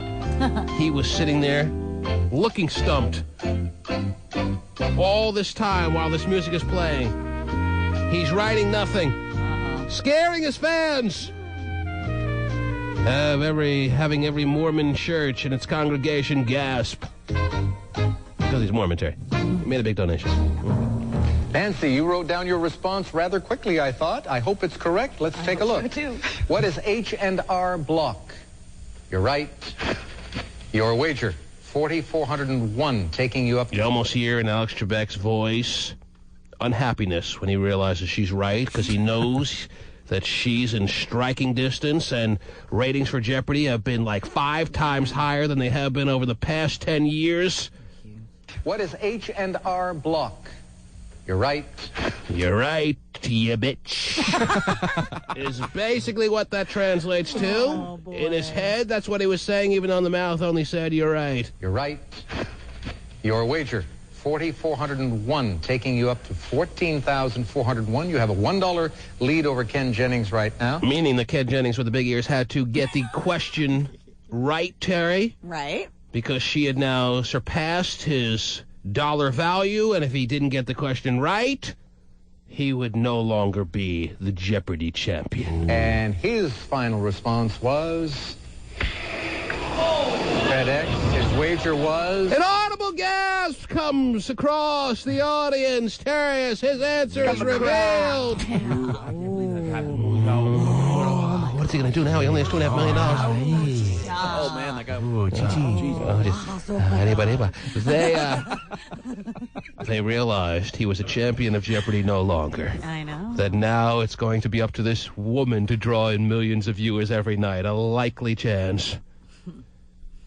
Jeopardy is no longer going to have their favorite son, Ken Jennings, on its program any longer. So his answer was FedEx? His answer was FedEx, Stephen. I don't know why he thought FedEx workers only work 4 months a year. Yeah. What does he think they do the rest of the 8 months of the calendar year?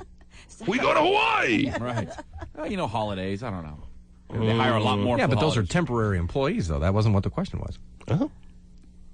Steven's making it seem like he would have nailed it, no problem. Give him his $2.5 million and call it a day. Then he can stop stealing iPods. Yes, what, Steven? When you know the answer, it does seem like a really easy question. Oh. But if you're a temporary employee, you're still an employee. Well, it said most of its workers, I think was the question. Right. Most of its employees. Most of its employees only work 4 months a year. I don't think most of the FedEx people. FedEx seems like it's a year-round little industry to me. Yeah. I don't know why he would answer FedEx. He probably was just stumped and had to write something towards the end of the very, very familiar music, and he knew that it was coming to an end, and he just wrote down FedEx. It was the quickest thing he could write. Is this former actress good-looking or something? Anyhow, not really. Anyhow, Oh. H&R Block has come out this morning and told Ken Jennings that they will do his taxes for free for the rest of his life. Nice. For the rest of his life, because he lost on a question that had it had them as its answer. Yeah. Or the question, depending how you look at Jeopardy. Anyhow, so now that he has $2.5 million, Ken Jennings said to H&R Block, I'm not letting you touch my money. Right. Stay away from me. 5601. He winds up in second place with $87.99. And Nancy Zerg, congratulations. You are indeed a giant killer. And you've ruined us. Thank you, you stupid butt. People were actually watching me over the past number of months. Don't you know that, Nancy? Stupid Jennings! Oh, but congratulations. Right. Sorry for the outburst. Easy, Alex. You know Alex cannot be happy. And he doesn't even sound happy. Yeah. Does he sound happy for her? Nancy Jennings. I don't think the robot can get happy. So it's hard to tell if he was or he wasn't. But I don't think he would be, seeing that Jeopardy has, in fact, had its highest ratings over the past decade since Ken Jennings went on his little run there. And now it's back to losing to Wheel of Fortune. Oh, what a shame. Finally kicking the crap out of that jerk Sajak. Pat Sajak was jumping up and down. Yes. Wow. Happiest moment up till this point in Pat Sajak's life was when he learned he was taller than Jimmy Fred. And now he has this. So, there's a lot to be happy for in the Sajak world. Okay, what else is going on, Terry? Ken Jennings is no longer on Jeopardy. What else is happening in this fine world of ours? Still to this moment, I can update you. No one has stepped forward to claim that they were the stealer of the iPod. I'm expecting them to do so any minute, though. Any minute it's going to happen because of this very, very imposing and scary letter that was written by our promotion director. Yes. She has video. Yes, she does. She's going to go back to it. Check this out. There's a new fast food restaurant. Did you think anyone was going to buy that? Like I'm 7 years old, you know. Well, yeah, like you're talking to a 7-year-old. Hey, are you lying to us? They just cave. And the staff is supposed to go, no. Anyhow. I'll give you one more chance. Right, what do you have? What are you doing it? Yeah. There's a new fast food restaurant in Philadelphia Oh, jeez. that just serves cereal. Just serve cereal. That's it. That's all they do. That's it. They open their doors. They don't open till 4 p.m., of course. No, it's called Cerility. It's the first full-scale sit-down location in Philadelphia where they serve more than 30 brands of cereal. That's all they do is serve cereal, and all they have is over 30 brands? You would think they would have every brand ever invented, even brands that no longer exist, like Sugar Crisp. Is that still out there? Not sure.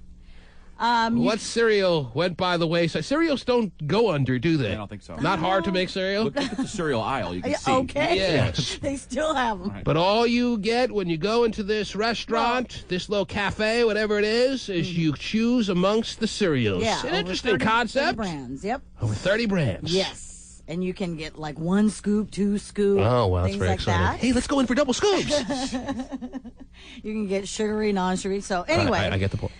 You can also, once you choose your cereal, you can also choose one of 30 toppings, from healthy stuff like blueberries or unhealthy stuff like M&Ms or malted milk balls.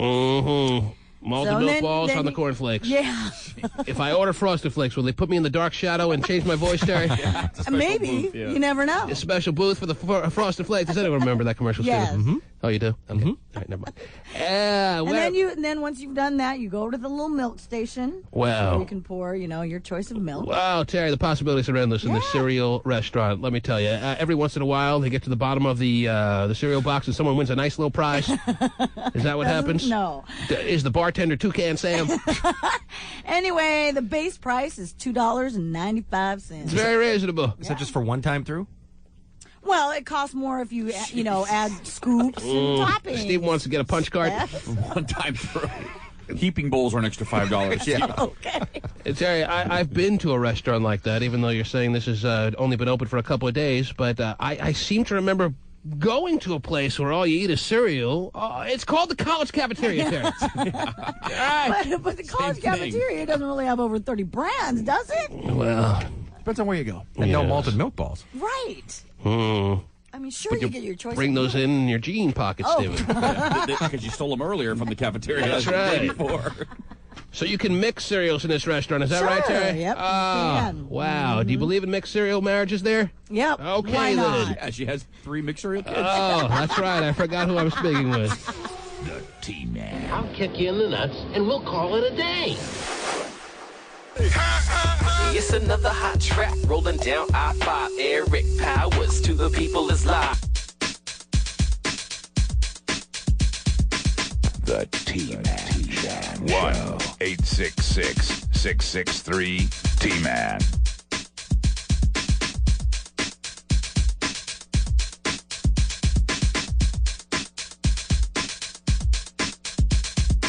And now, representing butt rockers worldwide, carrying sod from Tacoma to Everett and every city in between, president of the Blue Collar Workers, even though he wears a tank top, here's Dump Truck Guy.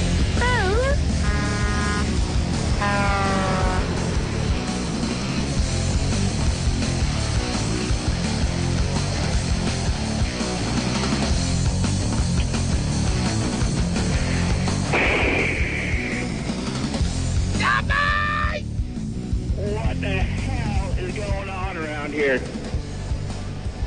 Hi, Dumpy. Yes, sir. How are you today? Just freaking peachy. How about that? Oh, whoa. Is there something wrong with you, dump truck guy? Yeah, I have a slight issue to discuss. I need some advice for a change. Dumpy lately only calls when he has issues. Doesn't call to just say, hi, how are you, shoot the breeze. He calls with his issues, and that's important, but... Dumpy. Hi, how you doing, by the way? Oh, that's nice of you to ask. Too late now. Anyway, what are your issues? Go ahead, Dumpy. What's the problem? I think my kid might have got verbally assaulted by his teacher. Oh, jeez. Huh? Your kid, obviously, we're talking about Bubba here. He's the only one worthy of being verbally assaulted. So you're talking about Bubba, is that right? Yeah. How old is Bubba now? He's 11. Verbally assaulted. Sounds like you're ahead of the game compared to what other teachers are doing to other students. So let's just move on with our day. What do you say? Verbally assaulted. What does this entail exactly? What did your son's teacher do? Well, my lady went there yesterday. They had a field trip, off-campus field trip. An off-campus field trip that your wife volunteered to be a part of, is that right? Yeah, lost valuable dollars to go do, by the way. So are you going to suggest that this verbal assault that took place happened in front of Joanne a million hairs, and that's why you know about it, because she witnessed it? Yeah, damn right. So this may be happening like every day. This is the first, though, it's come to your attention because your wife was there to watch your son's teacher verbally assault him. That's what I'm kind of thinking, yeah. Ah! Wow. All right, tell me what happened, and we'll try to figure this out together. Bubba was going on a field trip. Do you want to tell us where? Where do they go on field trips these days? They went to a local mall to do some kind of job, work at, I don't know, there's businesses that participated, and a couple kids went to each business. Man, how cool is that? Field trips are a lot better than they used to be. I know. We used to go to, like, stupid science fairs and museums and crappy, boring places like that. They go to malls now for field trips. Wow. Anyhow, all right. So I could have gone into straight away from the group, gone to Spencer Gifts and bought the plastic doo-doo. Anyway. Or the throw-up. Don't forget that. You're at the mall, or your wife's at the mall with the class and her son, and what happens at the mall? What happens? No, it started at the school. Evidently, she had signed up for this like 4 months ago at this teacher conference deal. She signed up, said, yeah, she would go, whatever. So your wife saw a field trip to the mall, and she immediately volunteered to be a part of that class project with her son. Well, it's like the principal was begging everybody to go because they didn't have no people. So. Right. Who wants to go to a mall? Anyhow, what happens when she gets there? Anyway, yeah, so and all this time we never got no information about it, so my wife, she just took my kid to school yesterday, just like any normal field trip or whatever. Thought she was going to be riding on the big old school bus with all the kids or whatever, so...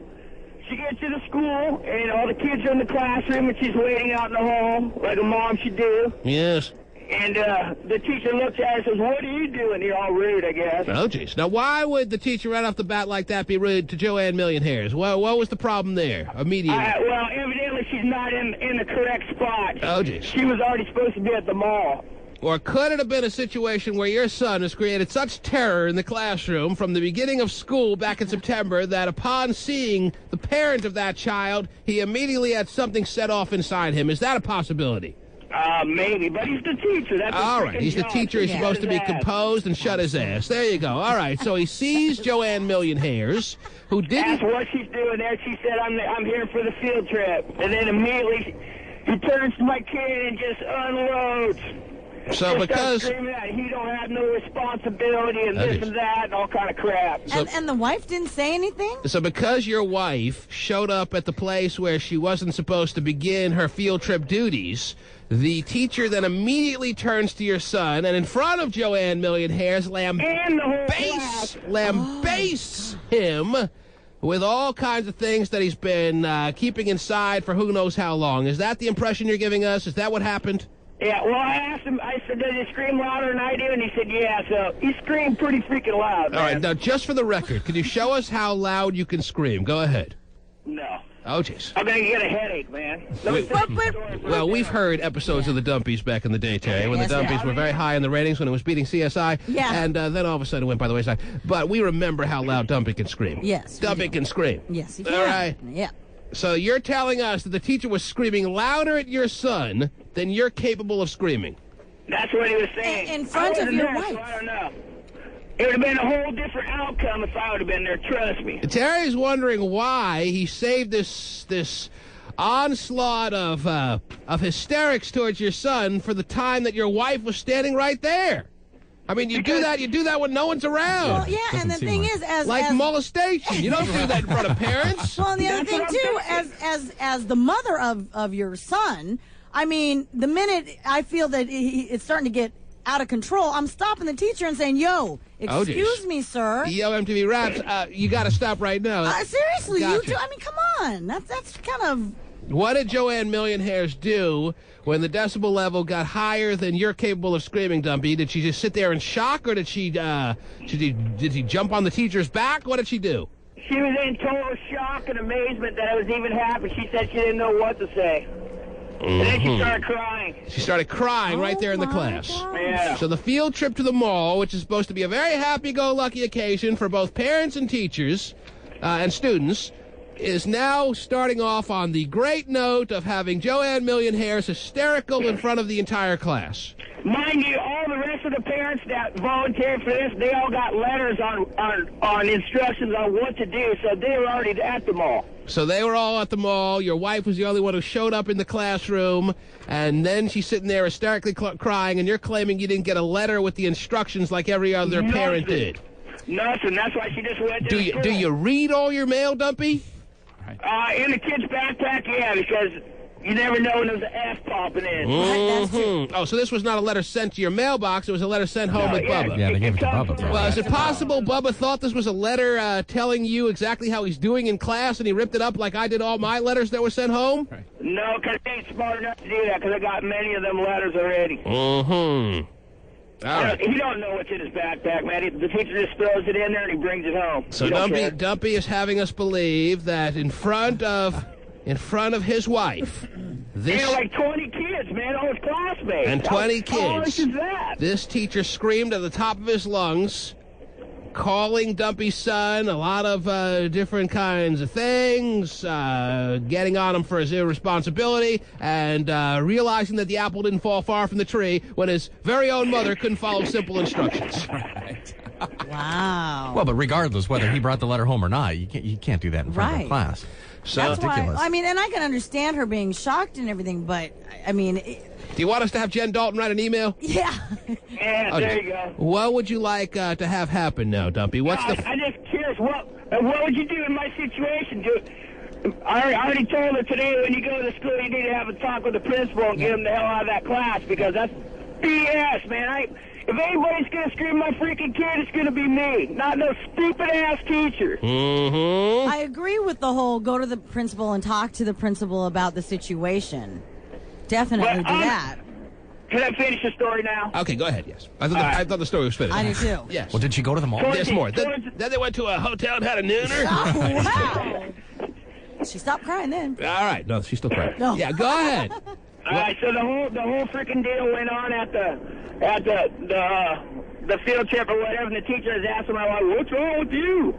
Are you okay?" All this freaking crap. So this is when she's crying still hysterically, or after things had calmed down? She was done crying, and she was getting into pissed-off rage mode because she had to drive herself to the mall in a silent car, so I'm sure her little brain was just she didn't get to ride on the school bus with the kids? She was not. All right, so she drives herself to the mall, and then when they get to the mall, he's asking her, "What's wrong with you?" Yeah, how come she look all pissed off or whatever? All right, and what happens next? So everything went fine, and then she had to go back to the school to get my kid after the whole ordeal. Well, then, come to find out, he digs out the deal that she signed 4 months ago, and well, I guess she did sign paper. I guess I did make a mistake and all this crap. Maybe I should apologize, all smart-assy. Who's this? The teacher being all smart-assy? Yeah. Yeah. All right, so he realized that maybe he was out of line, and he tried to make amends to some degree at the end of the day, is what you're saying.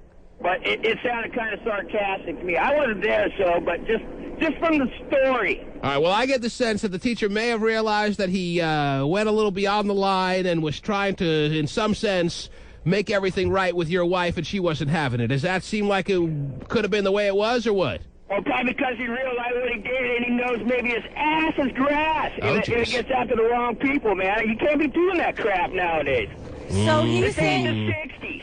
Well, is that true? Is it a situation where, it's not the 60s and you can't be doing that crap nowadays, or are still teachers allowed to yell at students here in 2004? I mean, I know we can't have fingers up the butt anymore. I know we can't have... little max sessions between male teachers and female 13-year-olds and vice versa. Yeah. But very 90s. Have we drawn the line now on being able to yell at students? I haven't heard anything about that. To my knowledge, teachers are still yelling at students, and there comes a time and place when maybe that's called for. I don't know, man. But the thing is, I what think you're saying yelling promotes violence. Oh, jeez. My kid But you do it every day. because he got pissed off and screamed at the top of his lungs. Now maybe you don't want to go sit in this dumb class anymore. So you think the time is now, or the time has been now for the past couple of years, where a teacher, even though they're dying inside from frustration in front of 20, 30, 40 students, has to keep it all locked inside because they're not allowed to raise their voice. Is that what you're saying? Until 3 o'clock, then you go to the tavern and get pulled up. So you'd rather the teacher keep it locked inside and keep it composed, and then go get ripped at 3 till who knows what hour of the morning, and then whatever you gotta do, go freaking box somebody. I don't know. But if you're a teacher and you deal with kids, you know all kids ain't good, so you gotta have that composure. Well, I see now Terry Free shaking her head no, that she believes teachers are allowed to vent, they're allowed to make it clear that students are doing wrong through the means of raising their voice. Maybe even I could paddle her too, Terry. I think they're, what if Dumpy's wife got paddled in front of the whole class? Oh, my gosh. I would have paid to see that. And then she asked for him to do it again. Thank you, sir. May I have another? Well, I mean, the thing that makes me wonder is so the teacher, you said, went back after school and found the permission slip. So we're assuming that the teacher had no knowledge that she had signed up in the beginning, right? Oh, jeez. And so that's why Bubba never got any letters. But she signed the goddamn paper and gave it to him 4 months ago, and he lost it, so that ain't my problem. Organize your crap. One may suggest, Dumpy, that the fact that this teacher was willing to yell like this in front of your wife is better than the teacher being in a situation where they're yelling with nobody of an adult's little stature to be there to witness it. So, I don't know. You think he would have yelled if I'm standing there looking at his dumb ass? Probably not you, because you have a mullet. And the teacher goes, this isn't the 80s anymore. But then again, Dumpy, as a teacher, put yourself in the teacher's position. You're going to tell me you're not going to yell at any kids if they're getting out of control? I mean, you do it at home. So escalate that. I'm not a teacher, though, because I have no patience. I'd be strangling those little bastards. Most people would say parents should have patience as well as teachers. Right. They would. Well, Dumpy's final claim on all this is that the teacher's ass is grass. Terry, do you agree? Well, the more that I hear about it, I don't know. It's hard to call because... Dumpy, are you going to confront this teacher personally or no? I'm trying not to because I don't need the hassle. You're afraid that if you confront the teacher within 10 seconds of saying hello and how are you, your hands will be around his throat. Is that fair or not fair? No, I'm not quite that idiotic, but I ain't going to jail over nothing. But it wouldn't be the kind of move that my kids probably wouldn't pass 5th grade. So. But you know what? I think that maybe the teacher may be reprimanded and talked to and say, you know what? Maybe you should tone it down a little bit, give an apology to the family, so on and so forth. But I don't think his job's on the line. Do your wife's breast jiggle when she cries? What's that? Oh, just anyhow, it's supposed to be a very fun-filled day, a little field trip, and meanwhile, a couple of minutes into the day, Dumpy's son and wife are crying hysterically in front of the class. Yeah, if Joanne's crying in front of the class, that's... What was that statement? I mean, if Joanne's sitting there crying in front of the class, I mean, I think the guy took it a little too far. Right. I don't think it's, I don't think it's necessary. I do think that teachers are some women so damn sensitive, that they'll cry at the drop of a hat. And then it turned out to be his fault, and he tried to do a smart-ass apology. Maybe her eyes were just watering from all the Aquanet. That's the whole issue. It wasn't even nobody's fault but the teachers, and all this happened for nothing. That's what pisses me off. I mean, if my kid did something wrong, then scold his ass. I don't care. Well, but for nothing and no reason and all that crap to take it to this level, the solution beyond ridiculous. The solution is obvious. Next time there's a field trip, I'm going. Pop a Million Hairs is going to have to donate his time to the worthy cause. Sorry, we're all booked. No field trip. But see, that's it. I'm here for the field trip. All right. Wear the bruise. How about homeschool? Oh. Yeah. Wow. If you have no patience at home, how are you going to have, Right. Then you'll be just as bad a teacher as him. Well, Dumpy, as always, I'm hoping that you will keep us abreast of the details that follow in the story. You're damn right. I'll have more information tomorrow. Okay. Indeed. Have a fine a dump truck guy. T-Man day. Yes. The T-Man. When you're telling these little stories, here's a good idea. Have a point.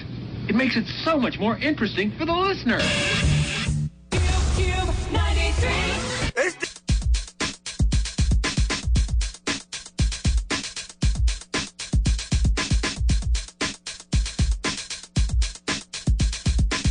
The T-Man. 1-866-663-T-Man.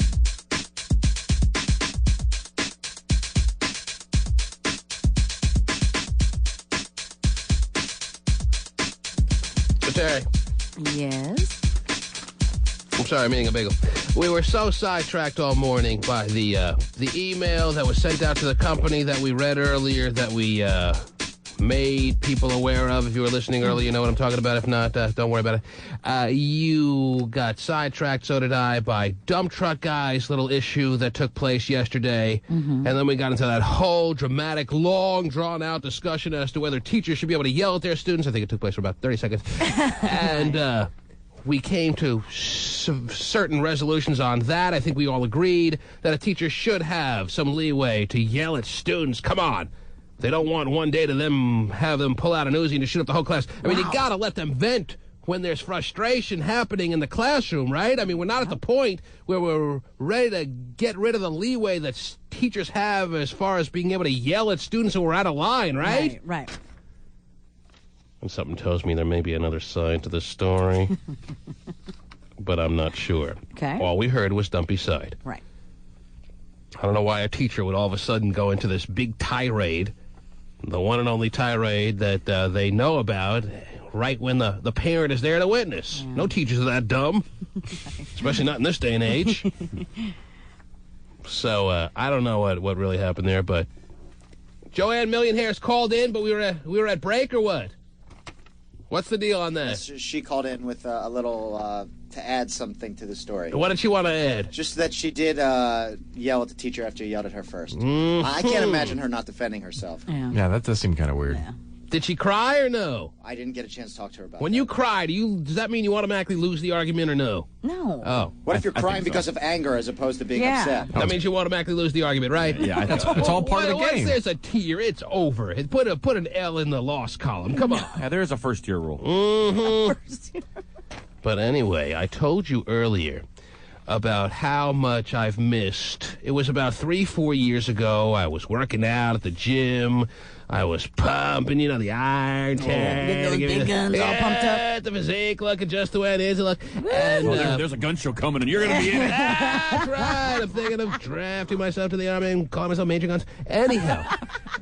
Anyhow, I remember when I had stumbled across a journal, a worn kind of old-looking diary, if you will, and we spent many a morning reading installment after installment. We even had a little title for the times that we would venture into reading in that journal. We called it Memoirs of a Woman Whose Journal We Ripped Off. Do you remember that, Terry? Yes, I do. Well, since that time, I've missed reading the innermost thoughts of a woman that had no idea that it would be read aloud in the forum that we read it in. And I've missed realizing what goes on in women's minds in those type of vulnerable moments, Terry. Well, yesterday, I don't know if it certainly didn't surpass, I don't know if it equaled, but it certainly came close to me having major flashbacks to that time that I found that journal, to the time that we were reading entry after entry of Memoirs of a Woman Whose Journal We Ripped Off. I'm in Starbucks yesterday, Terry. Don't ask me why.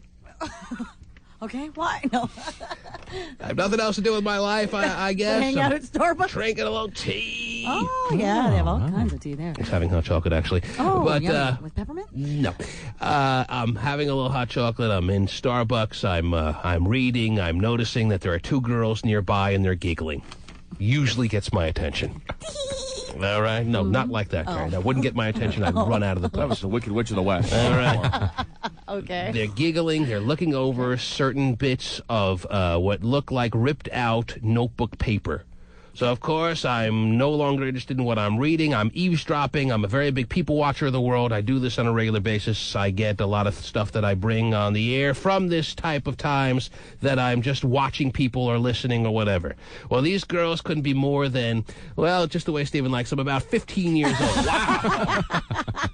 Maybe 16, 17 tops. Okay. But they're having a good time reading what's on that notebook paper, and I'm listening to the stuff that they're reading because they're reading it loud enough that I can hear, Terry. And they must have realized that I'm listening because, well, I had my penis. Oh, no. Oh, wow. You already opened the trench coat? Yeah, you tried to order the hot teen? Lemon squeeze? Yes.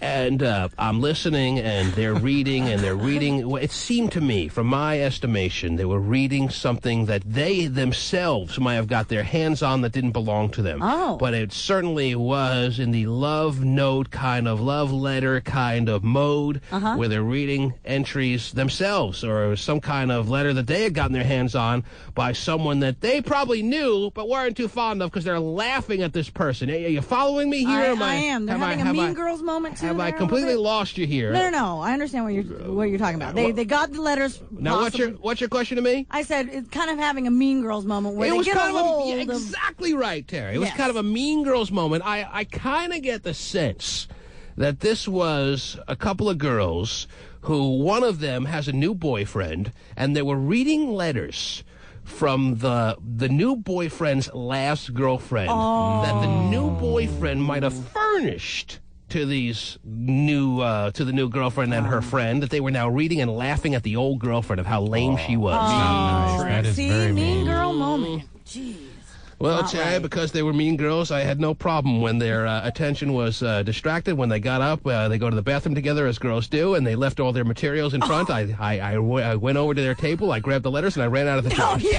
Absolutely did. Oh, my God. I swear that's what happened. I have these letters in front of me. Terry, I had to do it for the show. I had to do it for the show, and I didn't feel bad in doing it. I didn't feel bad in doing it because they were laughing at this girl. They were not treating this girl with any kind of respect. The girl had gone through some serious heartache, and after I got home and read these letters under my bed, scared that the police were going to come to my door for some reason, I realized that these letters were written by a woman in distress. These letters were written by a woman who has had a relationship go awry, Terry, and she was very heartbroken, as a good 16-year-old would have happened, Terry. Wow. And High school love. Yeah, and she was brokenhearted. And she didn't know where to turn. No. And now she has to, if she knew that these girls were sitting there in Starbucks reading her letters, laughing at her, she wouldn't give me the okay and the clearance to steal those letters back? Of course she would, he said, trying to relieve any guilt that may exist. Right. I'm surprised Starbucks didn't charge you $5 for stealing them. Look, sir, everything's $5 around here. If you're going to take these out of here, at least leave a tip. Right. Well, I did, in fact. When they were not at their table, they had a million things at their table, but I knew exactly where to go, Terry. I was watching and eavesdropping in for a good solid, I'd say, 15 to 20 minutes before they got up from their table. I needed to see those letters. I knew they would be good on-air material, and I felt I did what I had to do.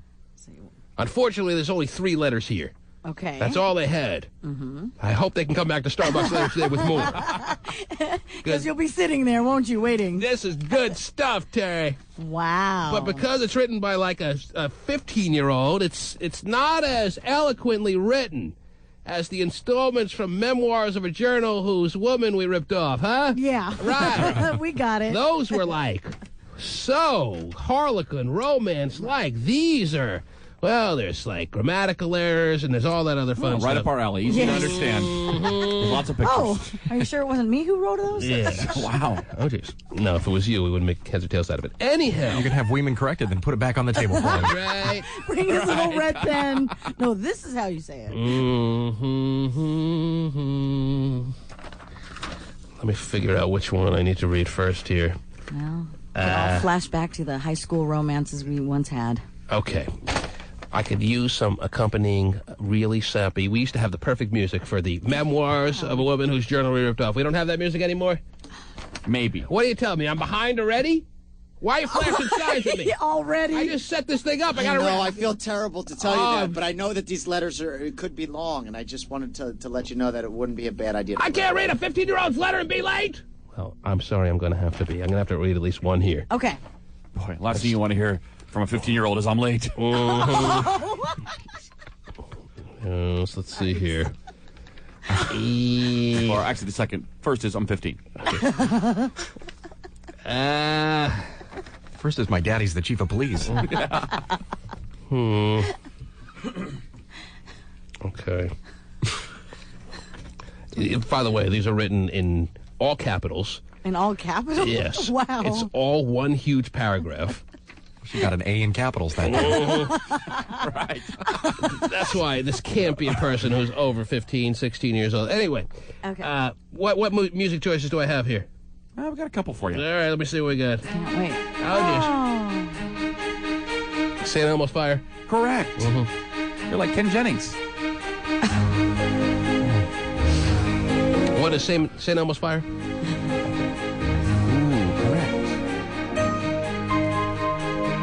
What are my other options? Oh, yeah. Okay, this works better, yeah. I'm at the dentist. Let me read Let me read letter number 1. Okay. Get her to play this live for us. And keep in mind, 2 very callous girls are sitting there reading this yesterday, laughing at this letter writer, Terry. I'm feeling bad for the girl already. I know. No, I can't say for sure. I can't say for sure that was the circumstances by which they were reading this letter, that they were laughing at some other girl who had just broken up with her boyfriend. But my intuition is pretty damn on the bullseye all the time. Yeah. That you could pretty much write it in stone that that's what was happening here. Here we go, letter number 1. Mean little bitches. A 15-year-old girl to her estranged boyfriend. Do you have estranged boyfriends at 15? All right, whatever. You have no idea how much I wish I could go back to the day we met. This time, everything would be different. I would be more open, more clear, and more serious. Definitely a 15-year-old. I feel like I have lost so much, and it's all my fault. I shouldn't have taken such a good thing for granted, thinking you would always be there for me no matter how I treated you. I want to know so bad what's inside your head, so I can clear any wrongs that you think about me. I don't think you have any idea of how hard it is for me to tell you how I feel about you. I just can't do things like that. It's too hard. It hurts too much. Actually, this is pretty good. Maybe this is more than a 15-year-old. Yeah. What was I? It hurts too much, yeah. But this time I thought, I don't care how hard it will be or how much it's going to hurt me. I would rather take a chance than have nothing happen at all. And nothing is happening now, and I feel horrible about it. Okay, maybe she's 15. I wish now I would have never said anything because it hurts to know those words are out there, and you won't bother to listen and hear how true they are. Okay, I can't figure out what the hell she's talking about. Why did it make perfect sense to me yesterday? Because you're in your bathroom. Right. Yeah. Okay, here's Trench coat, Starbucks. Here's the big ending here. But if that's how you feel, then I can live with that. But I want to hear it from you. Ooh. I want you to look me in the face and tell me this. Not the eye, but the face. That's a 15-year-old talking.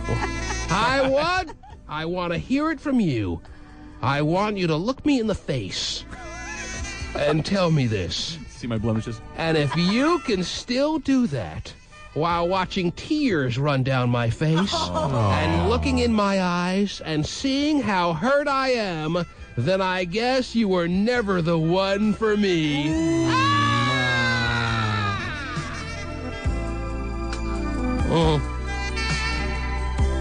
And to think, 2 very pimply but pretty high school girls, pimply but pretty, were laughing over this letter, Terry. Aww. at the expense of some heartbroken little high school junior out there. That's not good. So much heartache at such a young age. I know. So much heartache at such a young age, and it has nothing to do with a thyroid like it had with Kilbreath. Learning early about heartache, that's for sure. Yes. No, that's right. That's letter number 1, Terry. Oh, man. That's letter number 1. Yes. Look me in the face, That's damn right. it. Yeah, we want the whole volume. See the tears. I want you to look me in the face and tell me, and if you can still do this while watching tears run down my face and looking in my eyes and seeing how hurt I am, then I guess you were never the one for me. Ooh. But I'll see you in algebra. Such drama. I know. At such a young age. It's a shame. But you love it. I'll put him back right where I found him later today, Terry. Sure you will. Yeah. Imagine when they came back and all that stuff was gone. Mortified. I was long gone by then. I can pretty much guarantee that. I wonder what they thought had happened to their letters. No I know. kidding. I think they were pretty clear on having an idea. I think that creepy guy might have stole them. You know, that guy that was, over us. like staring at us like an idiot. He did keep buying his coffee, though. Right. I think they have a pretty good idea. Wow. After asking the Starbucks staff as to whether they might have cleaned the table and taken them, they must have realized. You know, I'm not very subtle. Really? And when I'm eavesdropping, I think pretty much people have a good idea that that's happening. Especially when you're staring right at them. But I didn't care. I was gone like the wind. With an espresso maker under one arm and a holiday CD under the other, huh? And I made sure to hang on to these letters till those girls were good and in school, like right now. Right. So they can't identify me as the culprit. Wow. That creepy guy was the T-Man. The T-Man. Just when I think you couldn't possibly be any dumber. 1-866-663-T-Man.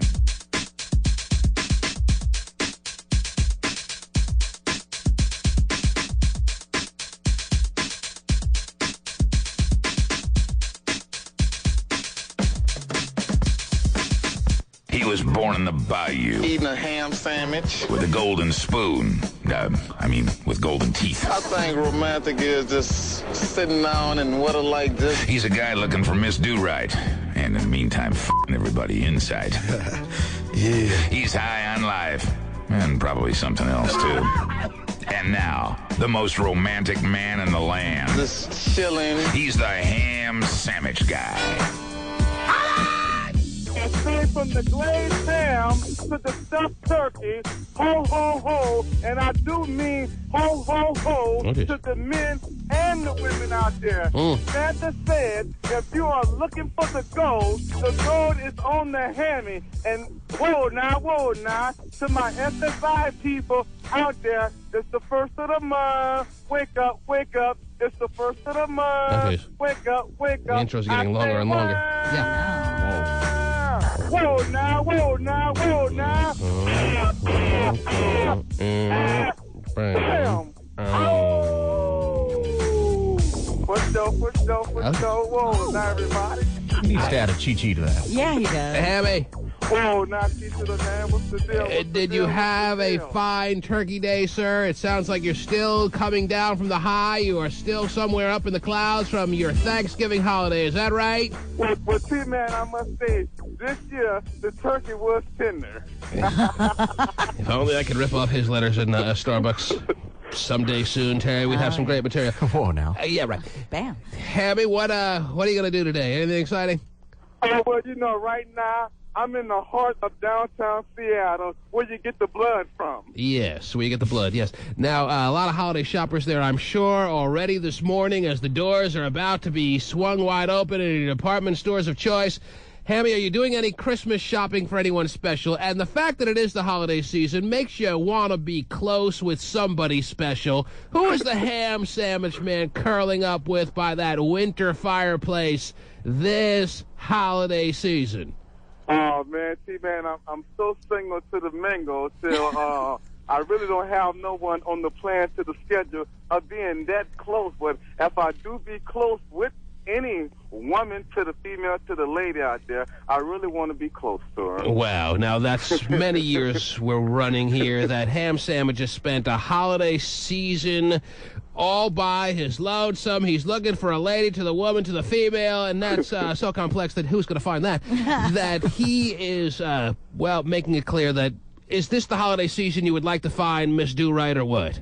Well, I forgot the name of the thing that you stand under to get your kiss on, but yes. I'm looking forward if I can find her. I'm single, I'm handsome, and I'm looking good. The ham sandwich mistletoe is out in Westlake Center this morning, ladies. If you want to race down at top speed to be the first online to the ham sandwich mistletoe, it's more of a donation than the Salvation Army ringing bell. Right. Then please head on out your front doors right now. He is not hard to find. The gold teeth is like it reflects like the Batman signal they put up in the sky in Gotham City, Terry. It's the beacon in the night. Yes. Ham sandwich, where are you exactly? What is your proximity right as we speak right now?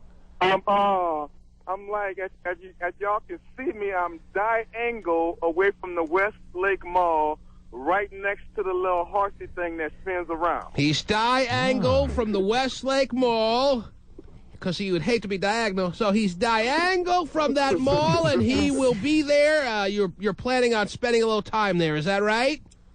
Not too much time, though. Oh, okay. He's always got to be on the go. He's always going to be on the move. The ham sandwich man doesn't like to stay in one spot too long. So only by the carousel for a moment. Okay, so how long do you plan to be in that spot? Let's make it all day. All day. Okay, not too long, but all day. Long, yeah. All right. Let's make it all day, but I got to get going. You know, Hammy, I got a strange holiday little feeling in my bones right now that maybe today is the day that somebody comes up on you that gets you all fired up for the holidays. Well, T-Man, I really don't run across women coming up on me, but I do go up on them. Come across. I do go up on them with the capital A-L-L. Yes, I've heard something about that, Hammy. Not the shyest guy last we checked around town. Hammy, today could be the day that you're approached, though. I know you're used to doing the approaching. Wouldn't it just blow the doors off the ham and the sandwich if you were to be approached by some equally as aggressive woman as you are? Well, T-Man, to say today is the first of the month, I mean the 1st of December, 2004, it will blow the ham bone away if that can happen for me. Okay, Hammy, we'll have to wait and see. In the meantime, thanks for checking in, sir. Right on to the right. Okay, there he goes, the ham sandwich man. He's out enjoying his holiday winter wonderland of his own right now. Mm-hmm. Also on the phone lines, Terry. Yes? We heard the story earlier. We heard it from the dump truck guy point of view. As we speak right now, from what I'm being told, Joanne Million Hairs putting the final touches on her makeup, Terry, or already in the car? What's the status? Already in the car? No. Putting the final touches on making her look as top-notch as Joanne Million Hairs can often look, Terry, and she's going to be heading on down to that school where, if you were listening earlier, an event took place yesterday that rocked the foundation of the dump truck guy household, where Joanne Million Hairs was scolded. She was yelled at, Terry, shaking in her boots, crying hysterically, because the teacher that she was trying to help out on a field trip was unhappy with her not being able to follow direction. Now she will take time out of her day to head down, make a beeline to the principal, and she is going to tell on that teacher. Naughty. Is that the plan? Is that what you're doing today, Joanne Million Hairs? Good morning. It is. Good morning. And I'm going there at 3 o'clock to have a meeting. Mm-hmm. With the principal. What time is your meeting? 3 o'clock. Oh, did you say that? Mm-hmm. Okay. Yeah, 3 o'clock. Yeah, but what time is it? I'm going to see about getting my son pulled out of that class. You would like your son, after putting in 3-4 solid months of getting used to the structure and the regularities of that teacher's little situations, you want him to start anew in the beginning of December with a new teacher. That's what you're going to try to make happen today. Oh, yeah, it's going to happen. And I did. What had happened was I kept my composure yesterday because I didn't want to go off on this teacher in front of his students. Because you spared him embarrassment. Is this a newer teacher to this? No, he's been a teacher for, many years. At that particular school. Yes. Well, don't you think that works against you, that this has been a teacher that's built up a reputation, this has been a teacher that's been employed gainfully by this this public school district for a number of years, and there's been no incidents of any kind that are on record, at least we imagine, or else that would have been a situation where this guy already could have been terminated? Don't you think that kind of is going to hamper your argument when you present it to the principal today, or no? I don't know. I know he's going to listen to what I have to say because he was this morning. You talked to the principal. You already have been on the phone with the principal. In a nanny boo-boo type moment, as Stephen pointed out, you have already made efforts to tell on this teacher because you think he was way out of line. Oh, beyond. Now, after school, like I said, I kept my composure. I was there at the field trip, and I was there for my son, to support my son, and I didn't let the kids see me cry. Now, I did that in the car. I cussed him out on the way out. Do you think that a teacher, any teacher, just some hypothetical teacher out there, here we are, 2004, kids are more perhaps out of control than ever before, do you think a teacher has a right in a given moment where he feels it's necessary to yell at a student or two or the whole class, yes or no? No, not like he did. All right, give me an example of how he yelled. I'll be you. I'm here. Ready to go. No, they said, Jason, your mom's here. Your mom's here. Mm-hmm. And then he looked at me. He goes, well, what are you doing here? And I said, well, I'm here for the field trip. And then he says, oh, are you going to the Enchanted Park? I said, what are you talking about? I'm here to go on the field trip. Oh. And I had signed these papers. I'd like to take you to the Enchanted Park. Make a long story short. What are you wearing? Why would you please let her finish her story? Well, it's very relevant, Terry. It's very relevant. I want to know what she... Absolutely. She's going to see the principal today, Terry. I want to know what she's wearing. On my days off, I got my sweats on. Really? So you're going to wear sweats to the principal's office? You're going to change? No. You're going to wear sweats? This is me, yeah. You're going to wear... Do you think maybe it doesn't present as good a case as you want to be making in the principal's office if you're wearing sweatpants? It doesn't matter what I'm wearing. I still look good. So change right now for us.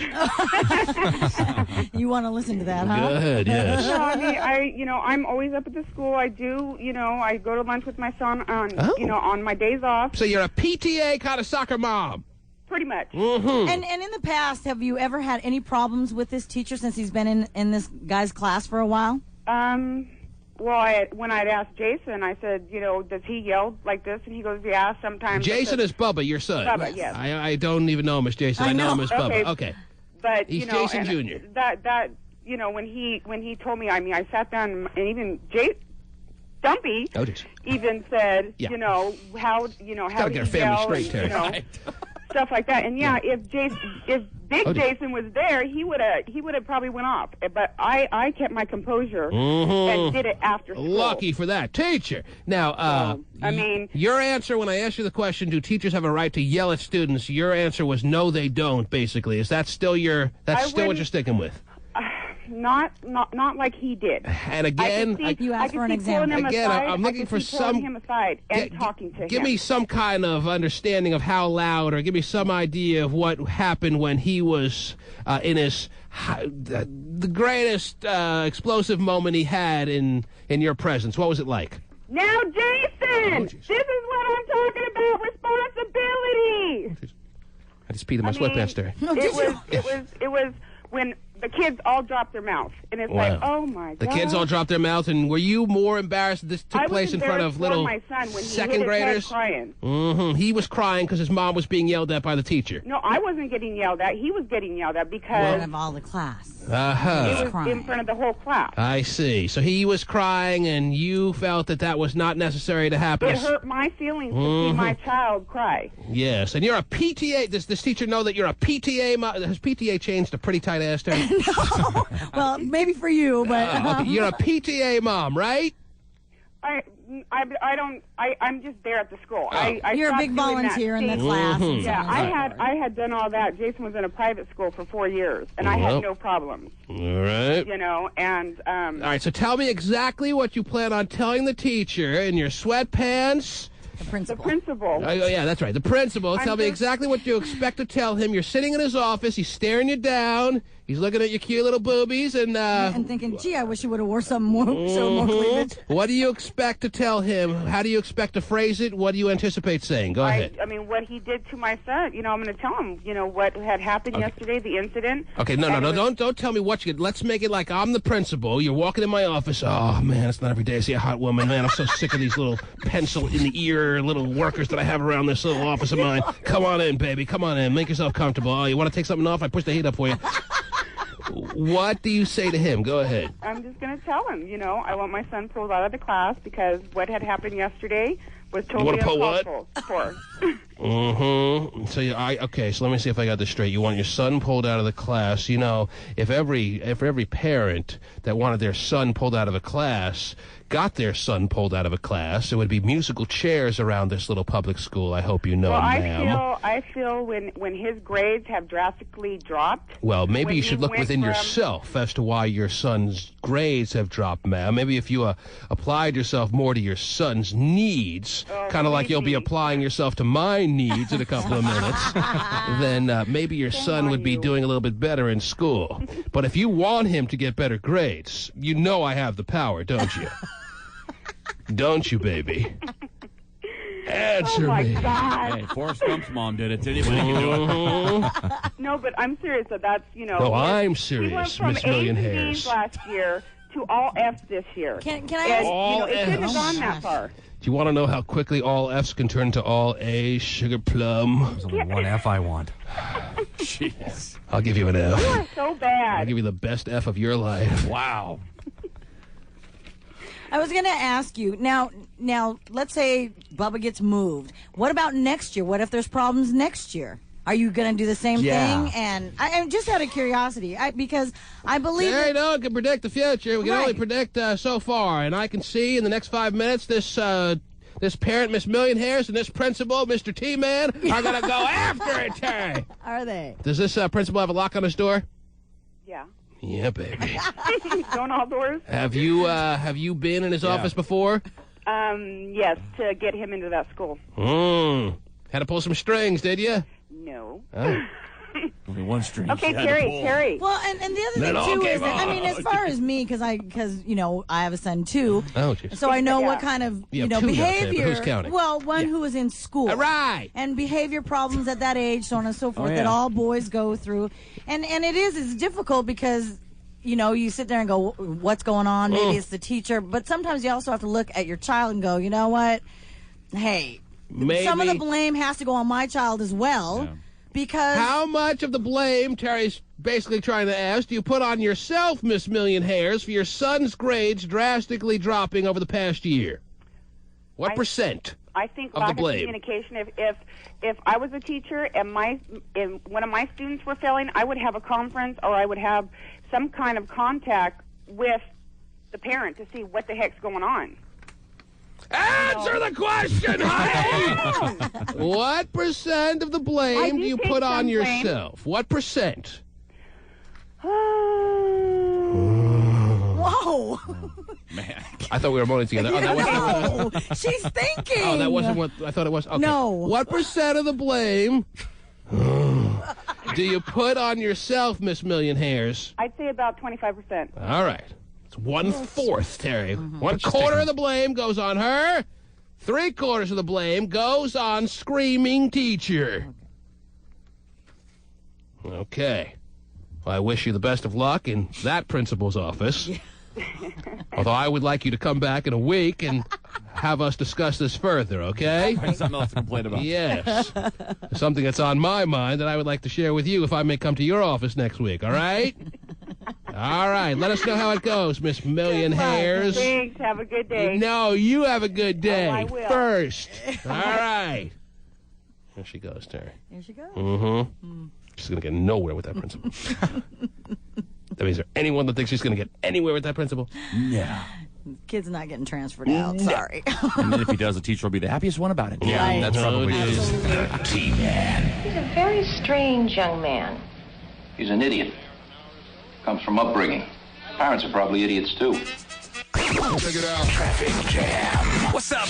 I'm Eric Powers. Join me at Big Mike this afternoon for the 5 o'clock traffic.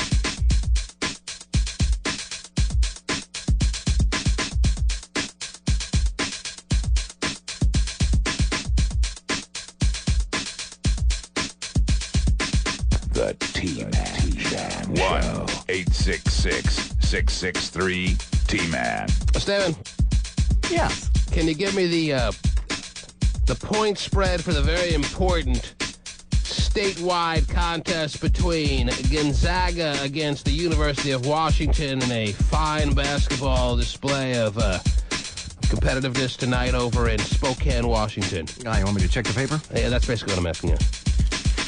The Seattle Times, -5 for Gonzaga. Minus five. Terry, if you remember the other day, what did I speculate the point spread would be for this game, even considering that UW is undefeated and had their rankings go from 24th to 14th in 1 week? What did I tell you? What did I tell you it would be? I remember saying it would be 4 or 5 points. Did I not? Yeah, you did. Well, there you have it. There you go. Does the T-Man know his point spreads or what? He does. Steven, tell me about the cars, baby. Oh, really? Well, currently we do have a little bit of a slowdown on 405 northbound as you head out of the S-curve. Just found that music. Found that music during the break. I thought I just played it out of nowhere. It's also a little slow in downtown Bellevue. Yeah, right. Okay, whatever. Feet up on the approaching the console. fridge. That's it. Yeah, Nothing around him. Traffic in about an hour. Wow. Terry, free weather, me. Anyway. It's pretty ugly out there. Okay, thanks. Anyhow. Scott, do the fart noise. What do you think is going to transpire tonight, Stephen? I think it's going to be a tough battle between cross-state foes. Oh, jeez. I do predict that a UW victory, though, for the first time in 6 years. I'm not so sure, even though I believe there is, right before our very eyes, whether you want to acknowledge it or not, probably our Spokane listeners do not. I see happening as we're speaking a changing of the guard between UW and Gonzaga. UW will become the dominant team in the state, and for future years will start getting the better recruits and will become the team of Washington State. But it's always tough as you're taking down what has been the champion of the state for the past number of years, as you're trying to take a person's title, as you're trying to take a team's title. They always have one last good stick it to you in them. That might be what happens tonight. Even though Gonzaga, on the whole, I don't think is as talented as UW is this year. I don't think they're as good as UW. They may be able to, in their own building, pull one off that sends a message to UW saying, not so fast. This ain't your state yet. And, of course, all our Spokane listeners hearing me talking about the changing of the guard, hearing me telling them the truth, that they're losing their grip on dominance in Washington State, are all calling in all upset right now. Of course. They don't see it happening like everyone else does right before our eyes. There it goes. Stephen just caught a glimpse. Even though it's a meteoric path, he put on those special glasses and he saw it for the first time. It's a pretty cool sight. You're on the air. Hey, T-Man. Yes, sir. Yeah, this is 5-3 over in Zagland. Yeah. I just wanted to give congratulations. Well, not congratulations yet, but best of luck to the Huskies when they come on over here. Well, they're probably over there already. I don't think they're in class right now, but at least acknowledge. At least acknowledge. Well, I just hope they got a Spokane driver. You got a little snow on the road. You still have a fine team. There's no denying that. You'll probably still make the dance this year, I imagine. At least acknowledge that you're losing your grip on being the dominant team in the state. Give me that, would you please? No. You still think you're the better team in Washington State, and you will be for the future years, the immediate future. Is that what you're saying? It's Spokane. It's Gonzaga. It's what we are. It's what we have, you know? I'm not saying that's not the case. And I'm not saying your team isn't something to certainly admire and enjoy and have fun being a fan of. But at least acknowledge the reality that UW, over the past year, has quickly established themselves as the better of the two teams. I would have to say we'll see later on tonight. I don't know if later on tonight tells the story, because I could see Gonzaga winning tonight, and still I won't change my opinion on UW being, right now, the better of the two teams, and what will be the immediate, if not the long-term future, the better of the two teams. You had a nice 8-year run, or what seemed like 8 to 10 years, 5 to 10 years, whatever it was. Long time. A long time where UW basketball fans didn't even know that they were exactly that. They didn't even want to acknowledge basketball existed as far as being on a college level. But now that is no longer the case. Well, I'd have to say we definitely acknowledge that they're a better team than they were in the past. Mm-hmm. Okay. That's a start. And if UW wins, I mean, at least you have a lot to fall back on being a Spokane resident. The girls still give it up pretty easy. You got a lot still available to you, all right? All right. All right, dude. We'll see what happens tonight. I'll tell you this, though.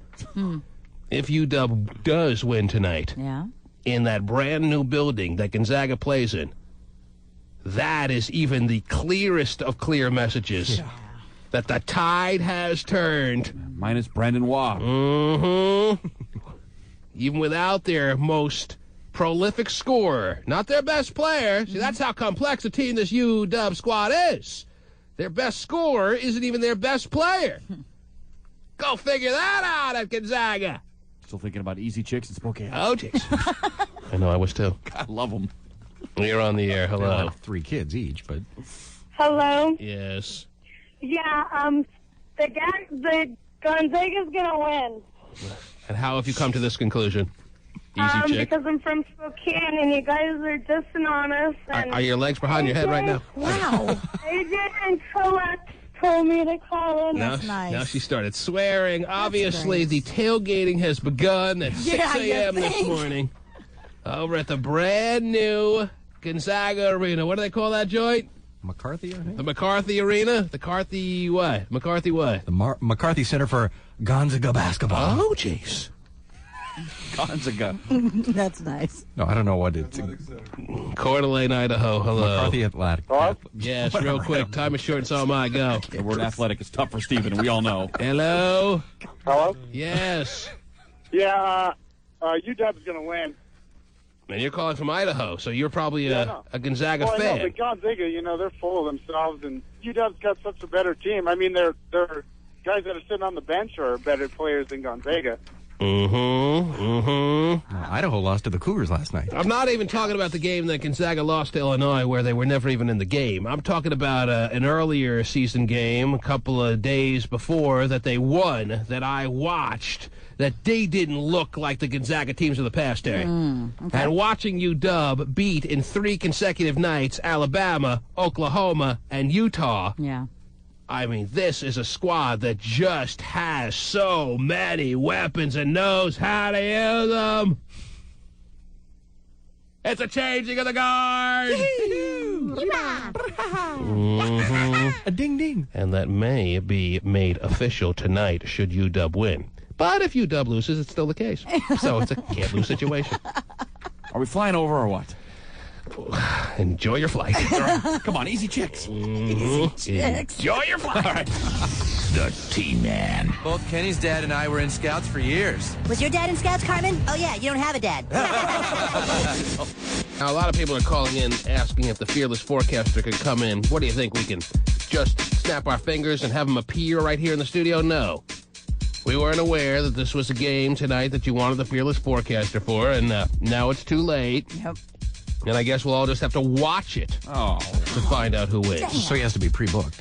Yeah, he has to be pre-booked. He has He's a busy guy, right? A host of handlers we have to go through, Stephen. Even though me and him are close personal friends, although he's never seen me, he's a blind mute. We still have to go through the proper channels, Stephen. Yes. All right.